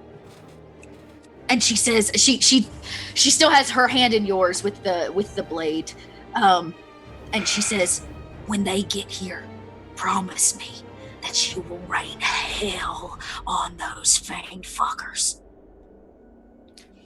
I will. You told me how. Ida plunges the blade for you into her neck. Yeah, I'm halfway through the sentence and I'm like... And like jags it, one direction, and her neck like falls and her body goes limp, spilling blood all over the floor. Yeah, the idea is like you would need to drink her blood and then drain one of the vampires immediately or something. Yeah, and I start shaking, like calm myself, and then just procedurally go through coldly this ritual, and the blood stains on the floor start to glow and dry up. And as you're doing that, Saren takes Kara to the side. Kara? You okay with this? No, I'm not okay. I thought you would be. That's okay. But they need you to be able to do this. And I may have lied. The ritual, you can't just use random people. They have to be people that mean something to you. I'll miss you. And she jabs her hunting knife into her own neck.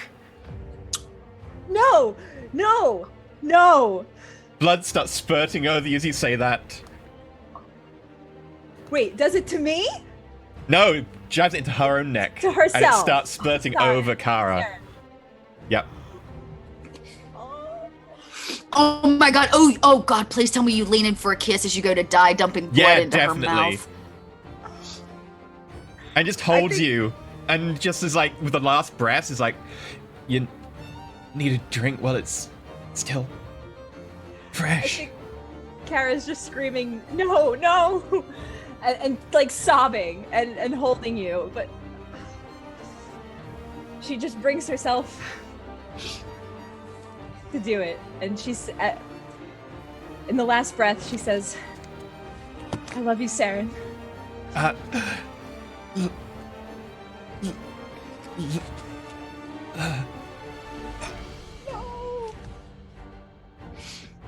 Eyes roll back.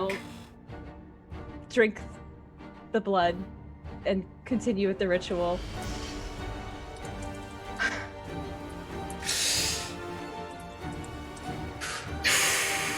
Now this makes the game mechanics really difficult.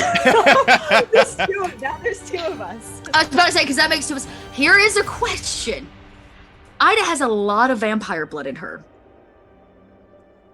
If Ida dies, does she turn? I think for the purposes of not having you sit around and be silent for too long, you come back as a shadow of yourself. Like, for some reason, by some trick of fate, the embrace took to you. It wouldn't let you go, and you are tortured in a knife. Somewhat. Oh my god. I would say Ida's body probably lays there for a while before all of this like takes hold and effect on her.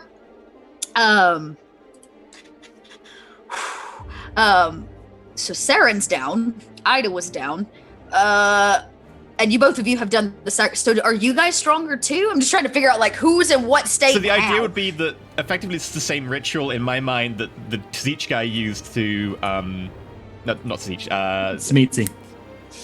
I was going with the Tremere one, where the guy who was the Tremere sire basically used magic to absorb a vampire. Okay, and then made effectively his own clan.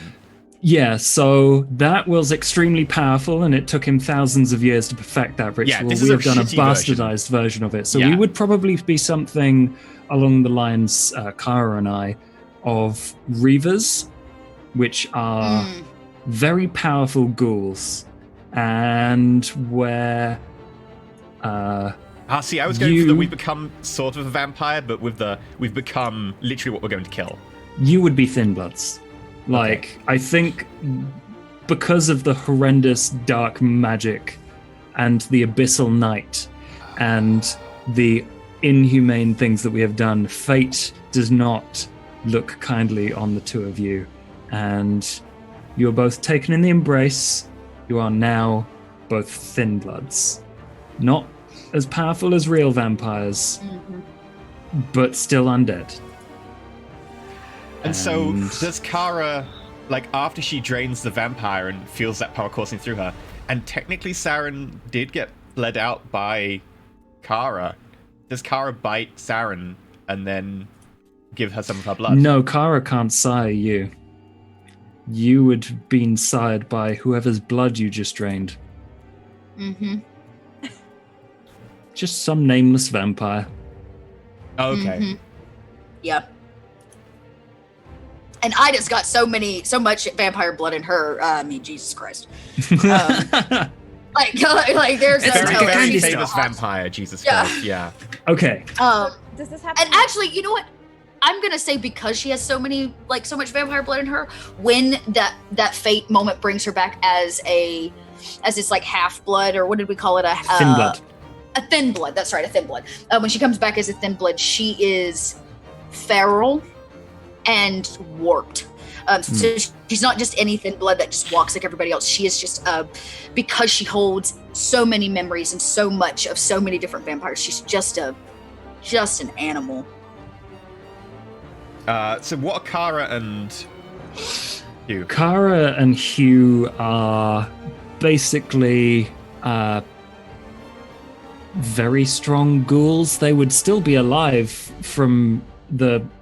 Like, this is super gray area, so we can make whatever we want up, but I don't think we'd be vampires. We would be, I think they're called Reavers, which are free ghouls who do not owe any debts to any vampires. We just go around doing horrible things, draining vampires to sustain ourselves. And probably just have made ourselves a bit more powerful through some horrific blood ritual. So we're all probably in a state where we could fight. Can I volunteer that Saren is dead? Because I can then just play Matthew or something, because I think it would... Yeah, totally. I can't come back after doing that sacrifice. No, totally. So we'll say because Ida sacrificed herself in place of Matthew. So what is the next step in this, Josh? Do we like epilogue or like how do we get this? This is the climax. At this point, we get to decide exactly what threat befalls us. So, it has been 3 months since our loved ones left on their journey to defeat that threat. That this threat is now upon our town of Madison is evidence enough that they are with us no more. Apart from Matthew. So, like, how are we to survive this? Kara's holding Saren's body, and then you hear outside the sound of, like, cars pulling up. And Darian and Layla get out. Okay, we need to do one super quick round of strength and weakness, where I will give myself a strength point for murdering my bestie. I'm gonna give everyone else a weakness point. Yep. No, and then Chelsea.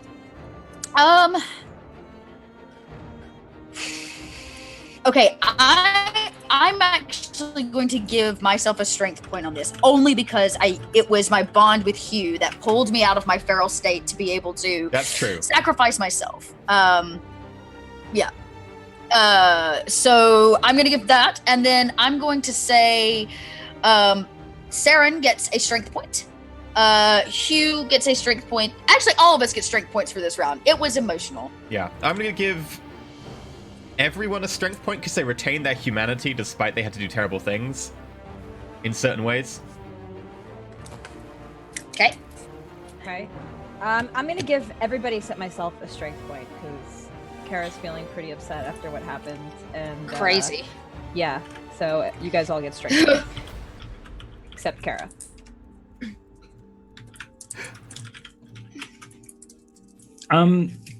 Okay. So, at this point, we have to each do a little vignette, I believe. I think it would work best because, like, the climax is basically over at this point. Mm-hmm. We're just doing a vignette of exactly... was our climax. Mm-hmm. Yeah. Vignettes of what happened to each of our characters and the town. So, damn it, I'm on the wrong page. Yes, every point of strength is a positive event. So yeah, if you've got to go in a little bit, we are not going to do the bit where we tally up our strength and weakness points and then divide them by the number of players, because then we'll all have to do a lot of points. I mean, if it means anything, Ida has 6 strong points and 5 weakness points. Okay, so Saren, you get to do one of each, like a positive thing that happens and a negative thing that happens, if you want to do that. So I would say that for Ida, the positive thing that happens is obviously since she's only a thin blood, there's a level of her humanity that comes back to her because her body's able to, the beast in her is actually able to control the blood more and the thing that's inside of her. So she does come back a little bit to her real Ida self, and her care for Hugh is deeper than it ever was before. But the bad thing that happens is that she cannot control her hunger for blood and fears that she will be more of a detriment to the group. And Ida leaves out on her home before Darian and Layla arrive, riding into the night on her bike to go use her newfound powers to try to right all the wrong that she has done in the world. Okay. Yeah. Do the other two want to tell me how many strength and weakness points they have? I've got like 8 strengths and I think it was 2 weaknesses. Okay, so you get 2 positive things and 1 negative. You know what? Can I apply them to Kara through the blood that she drank of mine? You can describe however you would like, as long as Kara is okay with that. Yeah. Okay, so this is like during the fight and stuff as well, and building up and surrounding the fight. So yeah, I'm imagining like slow-mo vignettes, like Darian storming up through the doors of the library with like every now and again a flicker of vampiric eyes in the background and Layla following him. So, like, I imagine that he pulls up, he starts walking into the library with Layla, and Kara's just, like, holding Saren and unable to really do anything, just focusing on Saren. And, like, she just hears in her ear, "Love you. Survive." Just the blood retains just enough of her soul, just maybe enough of her spirit stays around. Finish that, and it gives her enough strength to be able to overcome that. Cool. I like that. So I think that I have 9 strength, 4 weakness, or is it 5? It might be 5. I think 4 or 5 weakness. That sounds like 3 positive events and 1 negative event. Okay. So with that strength that I have, I do want to be able to take on Darian. And first Layla. So Layla is a vampire, I'm assuming, at this. Yeah, she's totally. Not okay. Yeah, probably. So Kara wants to get her revenge. And take out Layla. Nice. So that's number 1. Number 2, she wants to rescue Lilia. Number 3, Kill Darian. kill Darian, I would say. So Kara becomes the hero. Kara becomes the hero. But the negative, she's so distraught over everything that's happened. Even though she's reunited with Lilia, and she has Hugh with her too, and Matthew, she just never really goes back to herself and who she was, and she just kind of keeps herself distant from everybody. And I don't know. I have to think about it a little bit more of how I want this to affect her. I want to like the moment when like Layla walks in front of Darian, and you just walk forwards and just be like, "This is for Saren," and just like stab her through the chest, and she just goes poof immediately. Like, yeah, I want her to see Saren dead, like, so she knows that she did this. This was her, and before she dies, before I kill her, and. So while everybody sees Kara as a hero who's able to, use her strength to take them down, Kara just emotionally is not okay after all of this. Okay. Hugh, I think, joins. So I've got 8 strength and 2 weakness points. That means I got 2 positive things and 1 negative thing. My first positive thing is that, along with Kara, we kick ass. We steamroll a whole bunch of shovelhead vampires that don't really know what they're doing. We completely wreck Darian and Layla. The other positive thing is that I am able just about to sweep up a couple of things, push through the waves of vampires, and get us to the battle bus. Oh, which is currently embedded in the library, which we managed to get on safely. But the negative thing, I think, is that at this point we have to abandon Madison to the vampires. Even though we win, technically, Darian is gone, Layla is probably gone, but there are too many others. And I think it's a Kara, Pyrrhic victory. Yeah, Pyrrhic, definitely. Kara and Hugh drive off into the sunset? Except it's permanent night, but sure. Yeah. Drive off Okay. into the darkness. I genuinely thought Kara's going to go forever. for, the downside is she dies in the fight. I was thinking she might kill herself, because she has such this weird power that she doesn't even truly want. She just kind of To be with Saren forever. And then That's not I a was thinking she was superpower. going to take her own life. But I think just That's the director's maybe- version. Oh, Yeah. I was gonna say she takes over the army. She becomes the next leader of the vampires, but I guess she's not technically a vampire. So. Yeah. I think they'd listen. An army of like very, very simple vampires might be able to be persuaded by someone who has far more experience. So we need to wrap up really quick Yes. because Dot's got a live show she's got to be at in like 10 minutes. So this was an experience. Yeah, it was something, gang. Yeah, This those was were them crazy. feels. The last few acts went real dark. So I was so tempted. I mean, to what stab can you Tara. expect from us, right? Right? yeah, it always goes that way. Very quickly, thank you very much to Draco Malfoy for supporting the episode and making it possible to do the show. Thank you very much to everyone coming along. I think we're just going to accelerate through this. So there's World of Darkness, Vampire the Masquerade 5th Edition next week, 6 p.m. BST, 10 a.m. PDT here on Saturday. And of course, there's Layla tomorrow, normal time. The after show will be out tomorrow as well. The VOD will be out tomorrow as well, so please look out for that. Hopefully you've enjoyed. If you have, thank you very much. Hope to see you next week. And I don't believe we've got any tips, so we are good. Dot, good luck with your show.